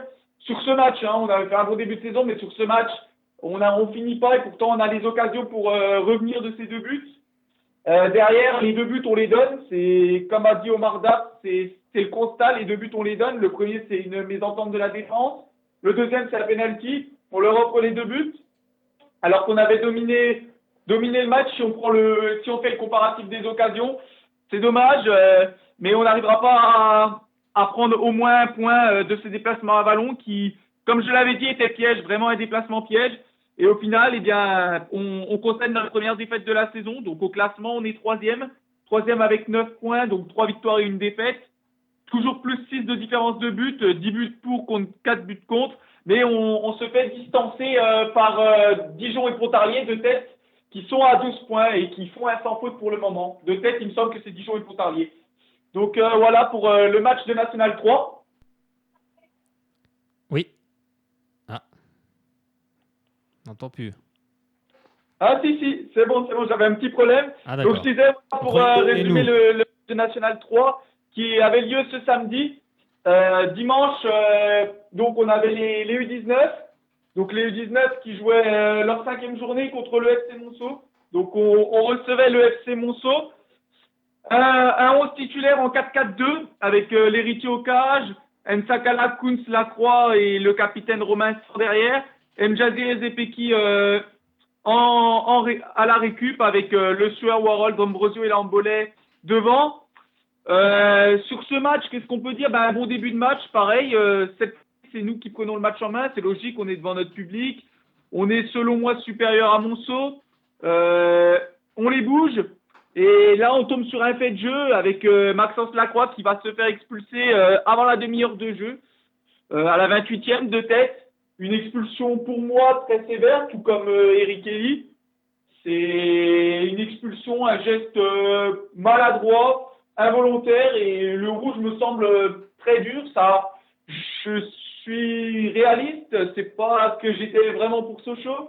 Juste que je sais dire quand il y avait faute et il n'y avait pas faute. Pour moi, il y avait faute, ça c'est clair, mais de là à sortir un rouge aussi rapidement, je suis pas trop d'accord, mais il faut accepter. Et du coup, derrière, ça va nous gêner un petit peu, même si on va avoir les plus grosses occasions. Le Sueur va être tout proche d'ouvrir le score derrière, avec une tête qui va passer hors cadre, hélas. Après, ce qu'on peut retenir, c'est que Eric Kelly va faire 2 changements dans ce match, faire rentrer Emmanuel François et Mehdi Baraki. Et comme il l'a dit à la fin du match, les changements, les joueurs qui sont rentrés ont vraiment apporté. Et moi, j'ai notamment aimé beaucoup la rentrée de Mehdi Baraki, qui va se procurer 2 grosses occasions coup sur coup vers la 70e. Et il va être tout proche de marquer. Donc ça, c'est intéressant parce qu'à 10 contre 11, pendant quasiment 65 minutes, et on a réussi à ramener le nul, à faire 0-0, et on a quand même dominé cette équipe de Monceau.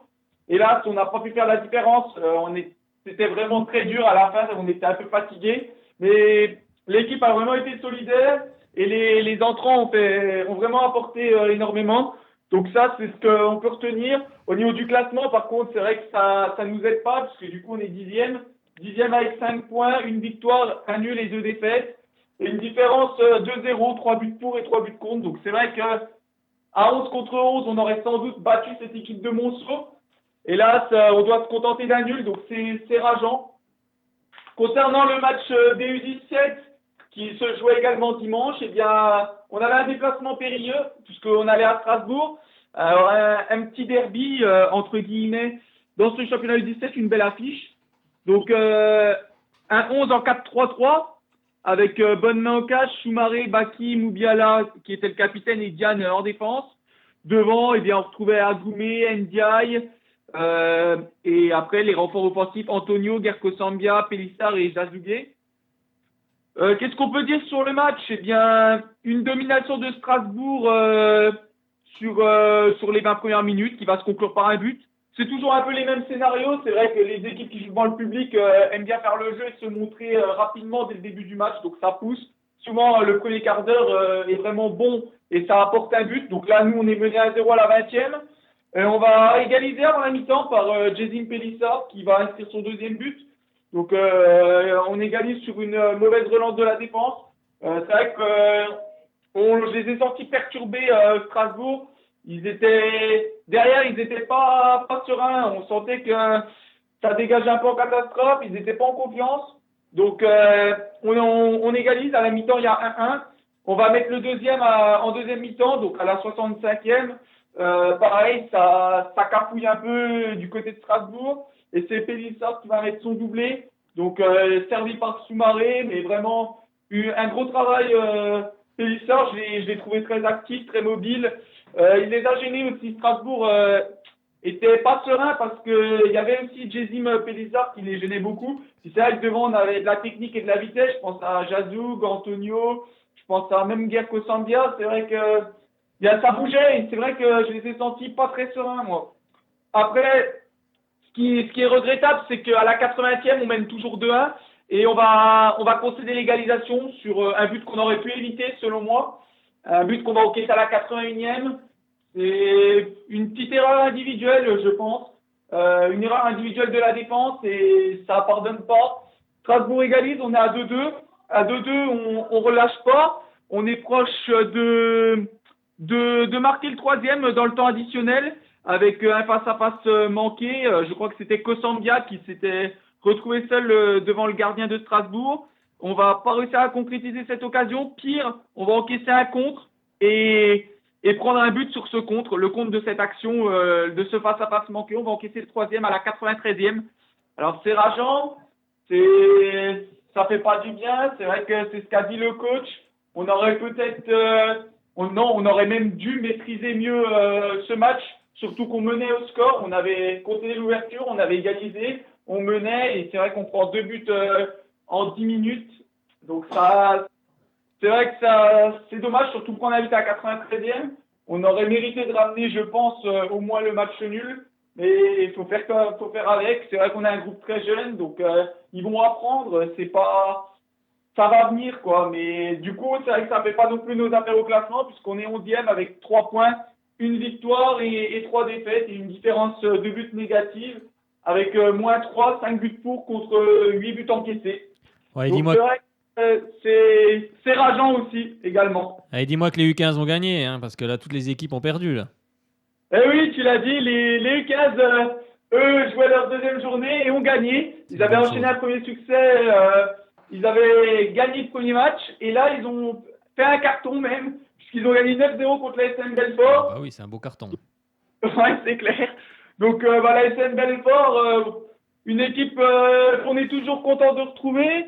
Pas pour le score, mais surtout parce qu'ils ont pas mal d'anciens de Sochaux. C'est vrai que, bon, déjà, leur équipe première prend pas mal de joueurs de Sochaux. Mais les U15 aussi, on a eu, je crois, 3 joueurs de tête 3 U15 qui n'ont pas été conservés à Sochaux, qui sont allés à Belfort également. Donc, bon, c'est des matchs où on est content de retrouver certains joueurs. Donc au niveau du match, eh bien, on avait un 11 en 4-2-3-1 avec Lohan Samy au cage. Le reste du 11, eh bien, on retrouvait Griot en tant que capitaine. On retrouvait Loachaud. Donc Thibaut Loachaud, c'est le petit frère de Maxime Loachaud qui évolue en réserve. Stantina, Galvez, Adjakli, Delphis, Bernabeu, Rafoul, Camara, Sanchez. Donc un 11 logique, c'était le même 11 que j'étais en train de chercher, mais oui, c'était le même 11 que la première journée de championnat U15. Donc pas de surprise, le même 11 aligné. Et d'ailleurs, une victoire également, avec au niveau des buteurs, il y a Camara qui a inscrit un quadruplé, Bernabeu et Rafoul qui a inscrit un doublé chacun, et Matteo Sanchez qui conclut le score. Au niveau du match, on a maîtrisé totalement le match. Évidemment, ça se voit sur le score.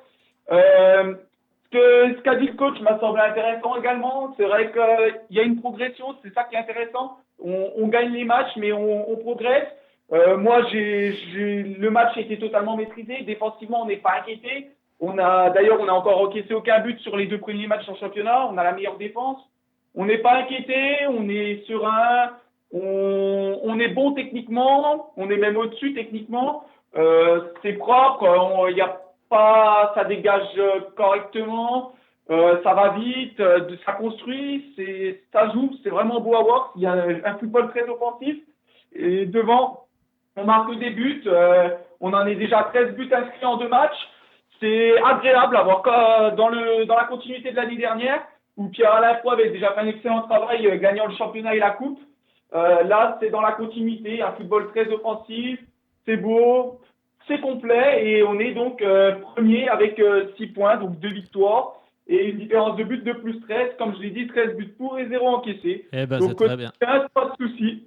Eh ben, c'est très bien en tout cas pour cette équipe des U15. Ben, merci Alexis, merci pour toutes ces informations sur toutes ces rencontres. Et puis on se retrouve lundi prochain. Allez, ça marche. Bonne semaine à lundi. Eh ben merci, bonne semaine à lundi. La jeunesse du FCSM. Alexis de Freitas. Allez, maintenant, on va parler un peu de l'actu sportif. On était toujours en région, hein, Bourgogne-Franche-Comté. Bourgogne-Franche-Comté, ben oui, il faut le dire maintenant. Et puis, justement, avec Fred qui nous a préparé sa chronique. Alors, moi, je compléterai avec le handball parce que je crois que tu t'es arrêté qu'au football, c'est ça ? Oui, c'est ça, oui. Voilà, t'aimes pas les autres sports? Qu'est-ce qui se Si, passe, mais je Fred? préfère en privilégier le football. Mais Bon, déjà, allez. pour le hand, ça s'est pas très bien passé Allez, apparemment, ce non, week-end. pas très bien, mais il y a des défaites aussi qui peuvent être encourageantes et on en parlera justement. Alors, vas-y Fred, on t'écoute. Alors, on va commencer par le National 2. Donc, c'était la 6e journée dans le groupe B. Et ben, c'était le derby franc-comtois entre l'ASM Belfort et Jura Sud. Et c'est les Belfortins qui l'ont emporté 1-0. Au classement, les Belfortins et Jura Sud ont tous de 9 points. Et donc, et puis la prochaine journée aura lieu le samedi 30 septembre, donc dans 15 jours, puisque la semaine prochaine, ce week-end, c'est la Coupe de France, avec Jura Sud qui recevra en l'étape et Mont-Sélémine recevra la SM Belfort. Alors maintenant, on va passer à la National 3, c'était la 4e journée. Alors dans les principaux résultats, nous avons le Besançon Foot qui a battu Saint-Apollinaire 2-1. Le SC Clémenceau qui a lourdement perdu contre Pontarlier 4-0. Quetigny et le Racing Besançon ont fait match nul 2 buts partout, avec une égalisation dans les toutes dernières secondes du match. Ensuite, bon, je ne reviens pas sur le match de la réserve des CSM qui vient d'être détaillé par Alexis. Et puis, nous allons saluer la première victoire de l'US Saint-Vite de la saison, qui a battu Jura de Loire 1-0. Bien, dans le derby comtois. Alors au classement, le CA Pontarlier est 2e avec 12 points. Sochaux est 3e avec 9 points. Le Racing est 5e avec 8 points. Le BF est 8e avec 4 points. Saint-Vite et Jura de Loire ont 3 points. Et le Clémenceau a 1 point. Eh ben justement. Oui, vas-y. Tu voulais dire quelque chose, vas-y. Donc prochaine journée sera dans 2 semaines pour raison de Coupe de France. Le Jura de Loire recevra le Besançon Foot. Le Saint-Vite ira à Guignon. Le Racing Besançon recevra Clémenceau dans le derby bisontin, justement. On y sera.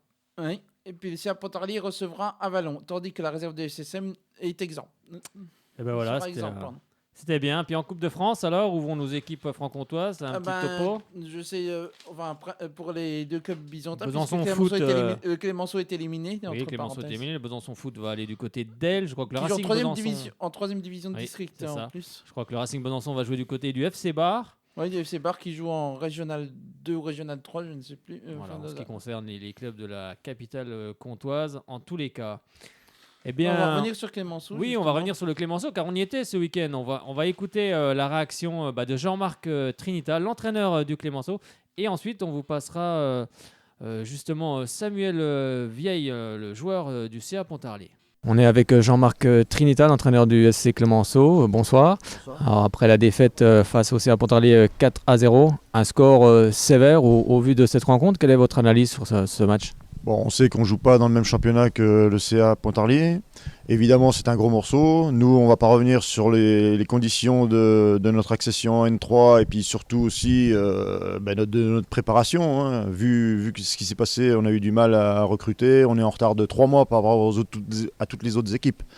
Alors bien évidemment, Pontarlier nous est supérieur. Cependant, j'ai bien aimé notre match. Ça a été valeureux. Il y a eu des occasions.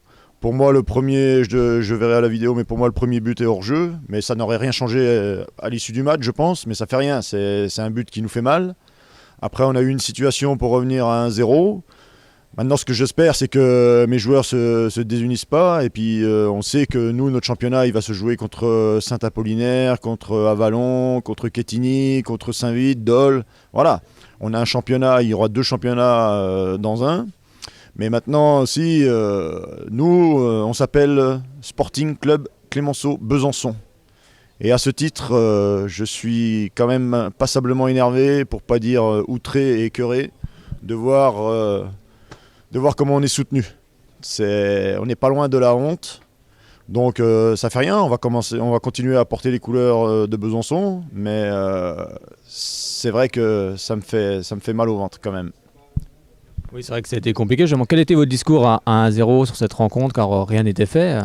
Non, rien n'était fait, mais on a vu dans les 20 dernières minutes qu'on n'a pas la dimension athlétique de Pontarlier, parce qu'on a des joueurs qui tout cet été ne sont pas entraînés, voulaient partir du club, voulaient chercher des clubs de N3, finalement ils sont restés.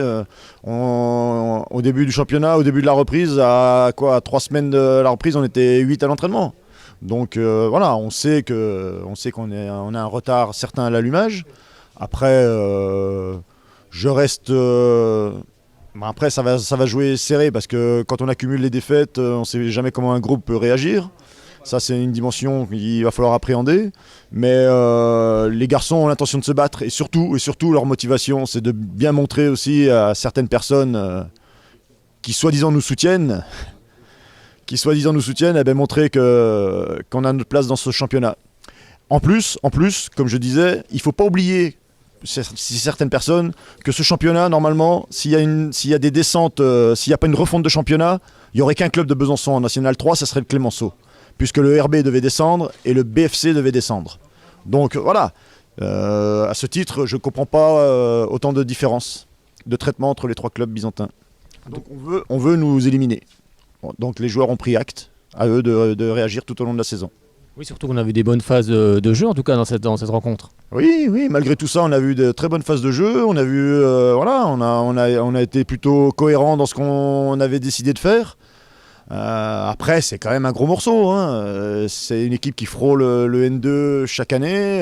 Voilà. Grosse expérience également. Oui, grosse expérience, gros banc, voilà, des choses qu'on ne peut pas atteindre au jour d'aujourd'hui. Ça serait quand même étrangement curieux qu'on puisse rivaliser au bout de 2 mois de compétition avec un club comme Pontarlier. Il faut être lucide. C'est avec des matchs comme ça aussi que les jeunes apprennent. Voilà, ils apprennent. Donc, comme je disais, on est en apprentissage. Je les ai félicités pour leur match, malgré le 4-0. On est en apprentissage. Après, il faudra apprendre vite parce que les journées vont défiler. Et comme je vous disais tout à l'heure en préambule, on est quand même en retard sur tout point de vue, quoi. Mon prochain match, ce sera contre le Racing Besançon dans 15 jours en championnat, le 30 septembre, ici même au stade Léo Lagrange. Ça va être un gros match aussi également. Voilà, un beau match contre un derby. Bon, on accumule les grosses affiches, puisqu'après, j'oublie pas qu'il y aura Dijon, qui m'a fait forte impression il y a quelques temps. Donc voilà, on sait que c'est des matchs où a priori on ne prendra pas de points, a priori je dis bien, parce qu'on commence les matchs en ayant toujours espoir de trouver une faille chez l'adversaire. À nous de bien travailler tout au long de ces 15 jours, et puis après être fin prêt pour les équipes qui seront peut-être plus à notre portée. Merci en tout cas Jean-Marc, on sera là contre le Racing Besançon pour suivre cette rencontre. Merci à vous, bonne soirée. Merci. Ben oui, c'était Jean-Marc Trinita, le nouvel entraîneur du Sporting Club Clémenceau Besançon. Et bien justement, on est avec le président Patrick David. Bonsoir président, comment allez-vous? Bonsoir, ma foi, ça va. Alors 2 jours après... Mieux parce que les résultats sont pas là encore. Oui, hein. Oui, c'est sûr que ça a été compliqué face à cette équipe de Pontarlier. Oui. Donc 2 jours après justement cette rencontre, quelle est votre analyse à froid maintenant? Alors à froid, bon, moi je dirais que j'ai vu des belles choses. J'ai vu du progrès par rapport au premier match. Oui. Maintenant, il nous reste un gros travail encore à faire. Et puis, je pense mais je suis confiant. On va certainement peut-être avoir quelques éléments qui vont venir compléter un petit peu notre effectif. D'accord. Et puis, je pense qu'avec Jean-Marc, le boulot qu'il fait, ça va payer. Ça va payer à partir du moment où nos jeunes auront appris. Ils sont en phase d'apprentissage. Oui, comme il le disait, c'est vrai, il le disait Voilà. justement dans l'interview, il va falloir qu'ils apprennent aussi vite. Ben oui, parce C'est que ce sont tous des joueurs qui n'ont jamais joué à ce niveau, Oui. qui n'ont pas l'expérience de National 3. Et National 3, c'est vraiment la CFA 2. Oui. C'est pas une Bien DH sûr. améliorée, Oui. c'est vraiment la CFA 2. On s'en aperçoit que c'est plus le même niveau. C'est un autre niveau, c'est autre chose que la DH. Pour vous, il y a vraiment un trou. Il y a vraiment un trou entre National 3, enfin bon, Oui, c'est il y bon, a CFA2 et DH. une marche à Ouais. passer et pour l'instant, on est en phase d'apprentissage, on ne l'a pas encore passé. Bon, on apprend vite quand même malgré tout. Oui, oui. Parce que moi, j'ai vu des belles choses contre Pontarlier, même si effectivement le score est lourd, j'ai vu des belles choses. Et puis, je reste quand même à dire, et cette fois j'en ai la conviction, c'est que le premier match est quand même bien, le premier but est quand même bien attaché d'un beau hors-jeu. Voilà. Hein. Ce qui peut changer tout, parce que si on arrive à la mi-temps 0-0, C'est vrai. peut-être, voilà, on peut espérer. C'est vrai, Voilà. ça peut changer Bon, aussi. après, c'est le football, hein, j'allais dire, voilà, l'arbitre, il fait aussi partie du jeu. Oui, il a le droit de Faut se bien en tromper être aussi. conscient, il a le droit de se tromper. Exactement. Alors, Et puis là, c'est pas l'arbitre du centre, hein, c'est l'arbitre de touche. Voilà, donc c'est tout. Mais on va pas s'en prendre au corps arbitral. Hein. C'est pas le corps arbitral qui fait qu'on n'a pas le niveau pour l'instant. oui, tout à fait. C'est comme on le voilà. dit souvent ici, c'est vrai que quand Oui, on non, peut non, pas gagner un je match, peux c'est pas. pas, on dit, voilà, c'est pas la faute de Je l'arbitre. dis, c'est un fait de jeu. Bien point. sûr. Le premier but, c'est un fait de jeu. Voilà. Et si on arrive à la mi-temps, parce qu'on s'est créé quand même des occasions, que Oui. ce soit en première ou en deuxième mi-temps. Juste avant avant la mi-temps avant d'arriver à la mi-temps, il y a quand même une grosse occasion pour le Clémenceau. S'il est au Voilà. fond, ça peut tout changer. Alors après, maintenant, il faut les mettre au fond. Hein, les Exactement. occasions, on s'est créé, mais il faut les mettre au fond. Exactement. Donc il va y avoir des recrues. Alors, Mais ça va venir, ça va tourner, c'est obligé. Ça peut pas. Si on travaille, le travail sera récompensé. Voilà. Ça peut pas être autrement. C'est ce qu'on dit. Le travail paie toujours. Voilà. C'est toujours ce qu'on dit. Donc ça peut pas être autrement. il va y avoir des recrues du côté du Clémenceau alors. Oui, on attend quand même quelques recrues. Bon, on va pas avoir. Oui, bien sûr. Voilà. On n'a pas les moyens. Hein. Oui. On n'a pas les moyens de recruter ce qu'on voudrait recruter. Mais on va s'arranger avec peut-être l'arrivée quand même de certains joueurs. Voilà. Alors c'est vrai, comme le soulignait Jean-Marc Trinita, c'est vrai que le Clémenceau part aussi de loin avec 3 mois de retard avec cette réintégration 3 jours avant le championnat. J'allais dire, si on est en National 3 au 15 juin, voire au pire au 4 juillet, ça change tout. Bien sûr. Ça change tout. Là, on est quand même en National 3 officiellement au 16 août. 3 jours avant le début du championnat. C'est ça. En 3 jours, vous construisez pas une équipe. Non, parce que vous savez pas dans quelle division vous jouez, soit vous êtes resté en DH, soit vous jouez en National 3, donc c'est pas le même effectif. Au 15 août, on jouait en DH, peut-être avec un espoir de jouer en National 3, et voilà.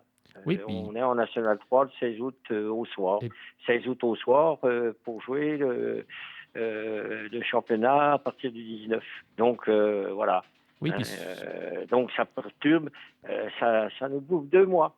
Oui, puis 2 mois. Puis peut-être aussi avec des joueurs qui avaient l'intention de rester si vous étiez en National 3 et qui sont finalement partis. Oui, je suis sûr que les joueurs qui sont partis ne seraient pas partis. Je pense pas. On peut jamais être sûr de rien. Oui, mais bien je sûr. pense pas que ces joueurs-là seraient partis. Et puis d'autres joueurs seraient venus nous rejoindre.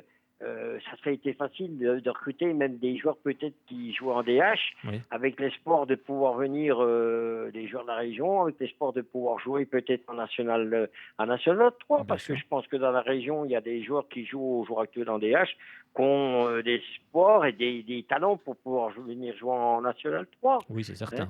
C'est certain. Et puis voilà, ça change tout. Ça change tout.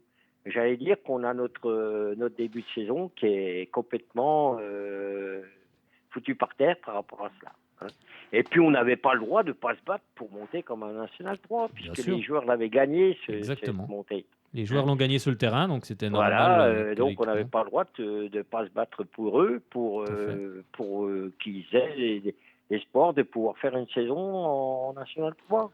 Et puis, voilà, donc pour les dirigeants, parce que ça fait quand même 4 ans qu'on fait quand même un travail énorme pour le club, pour arriver justement à la situation qu'on est arrivé. C'est dommage que tout le monde n'ait pas compris, mais c'est comme ça, voilà. Donc on fait avec, et on va continuer à faire avec. Puis après, tout club a le droit d'avoir des ambitions, je trouve ça tout à fait légitime. Oui, moi je trouve très légitime, apparemment, c'est pas ça. Hein. Apparemment, tout le monde ne pense pas la même chose. Oui, apparemment. Voilà. Oui. C'est dommage. C'est dommage. Bon, c'est dommage que ça soit comme ça soit pris comme ça, parce que je pense que dans le sport, tout le monde doit avoir sa chance. Exactement. À égalité aux autres. Après, c'est le terrain. Oui, c'est le terrain qui décide de toute façon. C'est l'aire de jeu, on va dire, qui décide. Hein, voilà, c'est pas les enjeux financiers, c'est pas parce qu'il faut pas 3 clubs, parce qu'il faut pas 2 clubs, parce qu'il faut pas. Et puis il peut y avoir un jour 4 clubs. Hein, Oui, j'allais dire, c'est bien pas sûr. nous qui avons fait du mauvais travail, puisqu'on se Exactement. trouve sportivement à pouvoir être en National 3. Au contraire, vous avez fait du C'est très bon peut-être ceux travail. qui sont restés en National 3 qui auraient dû peut-être monter au-dessus. Et voilà. Oui, Hein, puis on for- pourrait dire comme ça aussi, pourquoi pas. oui, exactement. Hein. Puis forcément, si l'équipe est arrivée à finir par monter en Exactement. National 3, c'est qu'il y a aussi du très bon travail qui est fait derrière, qui est Il y a fourni eu derrière quand par les même un travail éducateurs. qui a été fait et sportivement et vis-à-vis des joueurs. Il y a un travail qui a été fait quand même.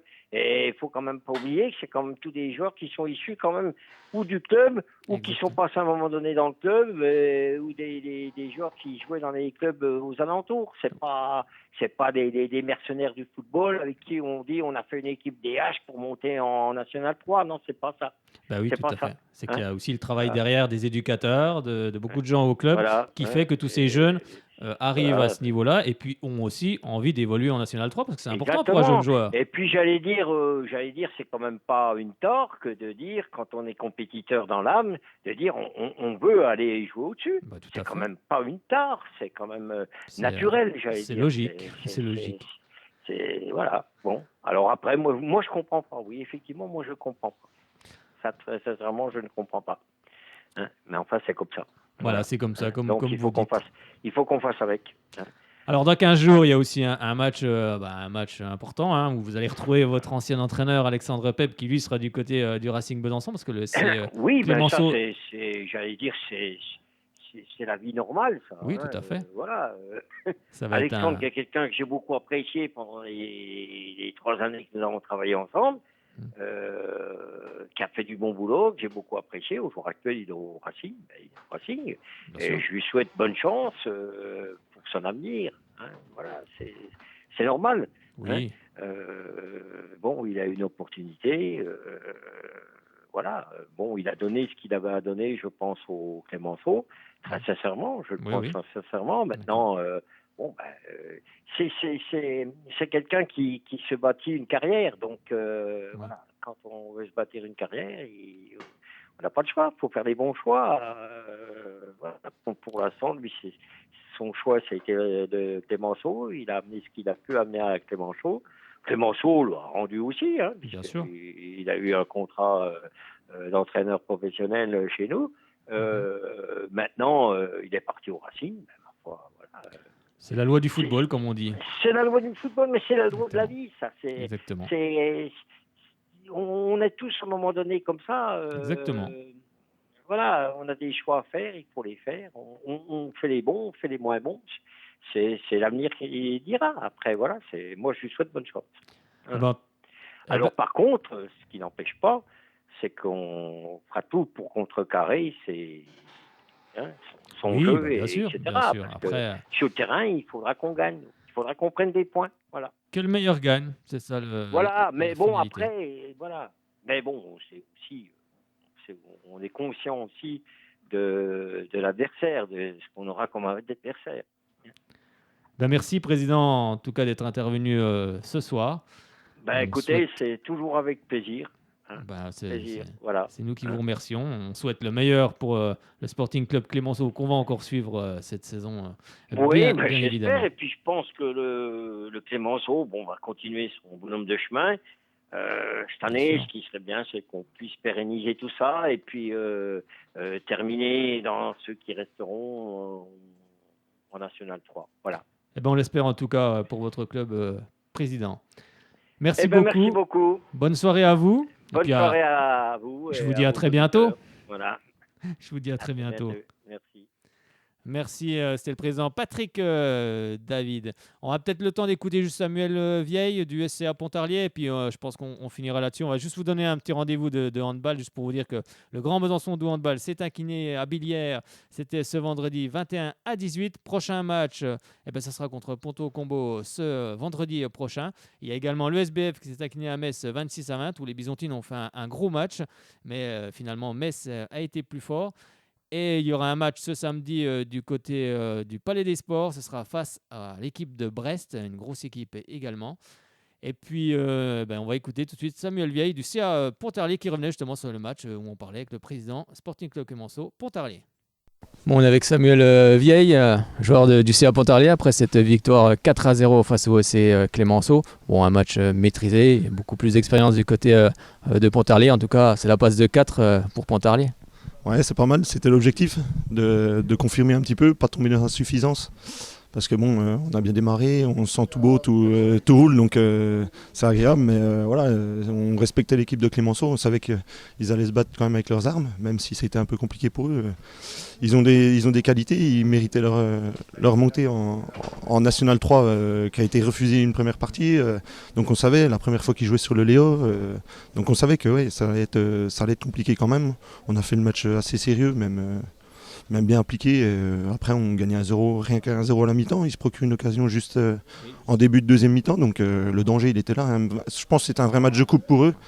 Et bon, on est resté sérieux, on a su mettre le 2-0 et puis qui nous a fait du bien. Et puis après, on a enchaîné sur le 3 et 4e. Justement, quel était le discours à 1-0 car bon, rien n'était fait, on sentait quand même qu'il y avait plus de maîtrise dans cette équipe de Pontarlier, mais c'est vrai qu'il y a eu des occasions aussi pour le C Clémenceau. On savait qu'on pouvait quand même être en danger, je pense qu'ils se battaient vraiment. Vous avez dit Jean-Luc Courtet justement qu'il fallait se méfier, on a mal entamé quand même notre match, il y a eu 2-3 phases où c'était moyen, et donc rester quand même vigilant. Donc après, si on était organisé, normalement ça devait passer. Et on est resté vigilant, donc c'était impeccable. On sait que c'était compliqué pendant les matchs amicaux, mais justement, comment on explique que Pontarlier, pour le moment, fasse 4 victoires de suite? Après, on a été peut-être avantagé aussi par le début de championnat au niveau des rencontres. Justement, le Clémenceau est monté, donc ça a modifié quand même pas mal notre calendrier. On devait recevoir quand même les grosses écuries du championnat et on est tombé, on a eu le BF chez nous. Et puis après, Quetigny, on savait que c'était quand même plus faible. Donc fallait qu'on démarre quand même bien le championnat. On savait que notre prépa, elle nous avait fait défaut. Et après, on est des compétiteurs. Je pense qu'il n'y a rien comme la compétition. Et puis, ça fait un moment que l'équipe de Pontarlier, on joue quand même ensemble.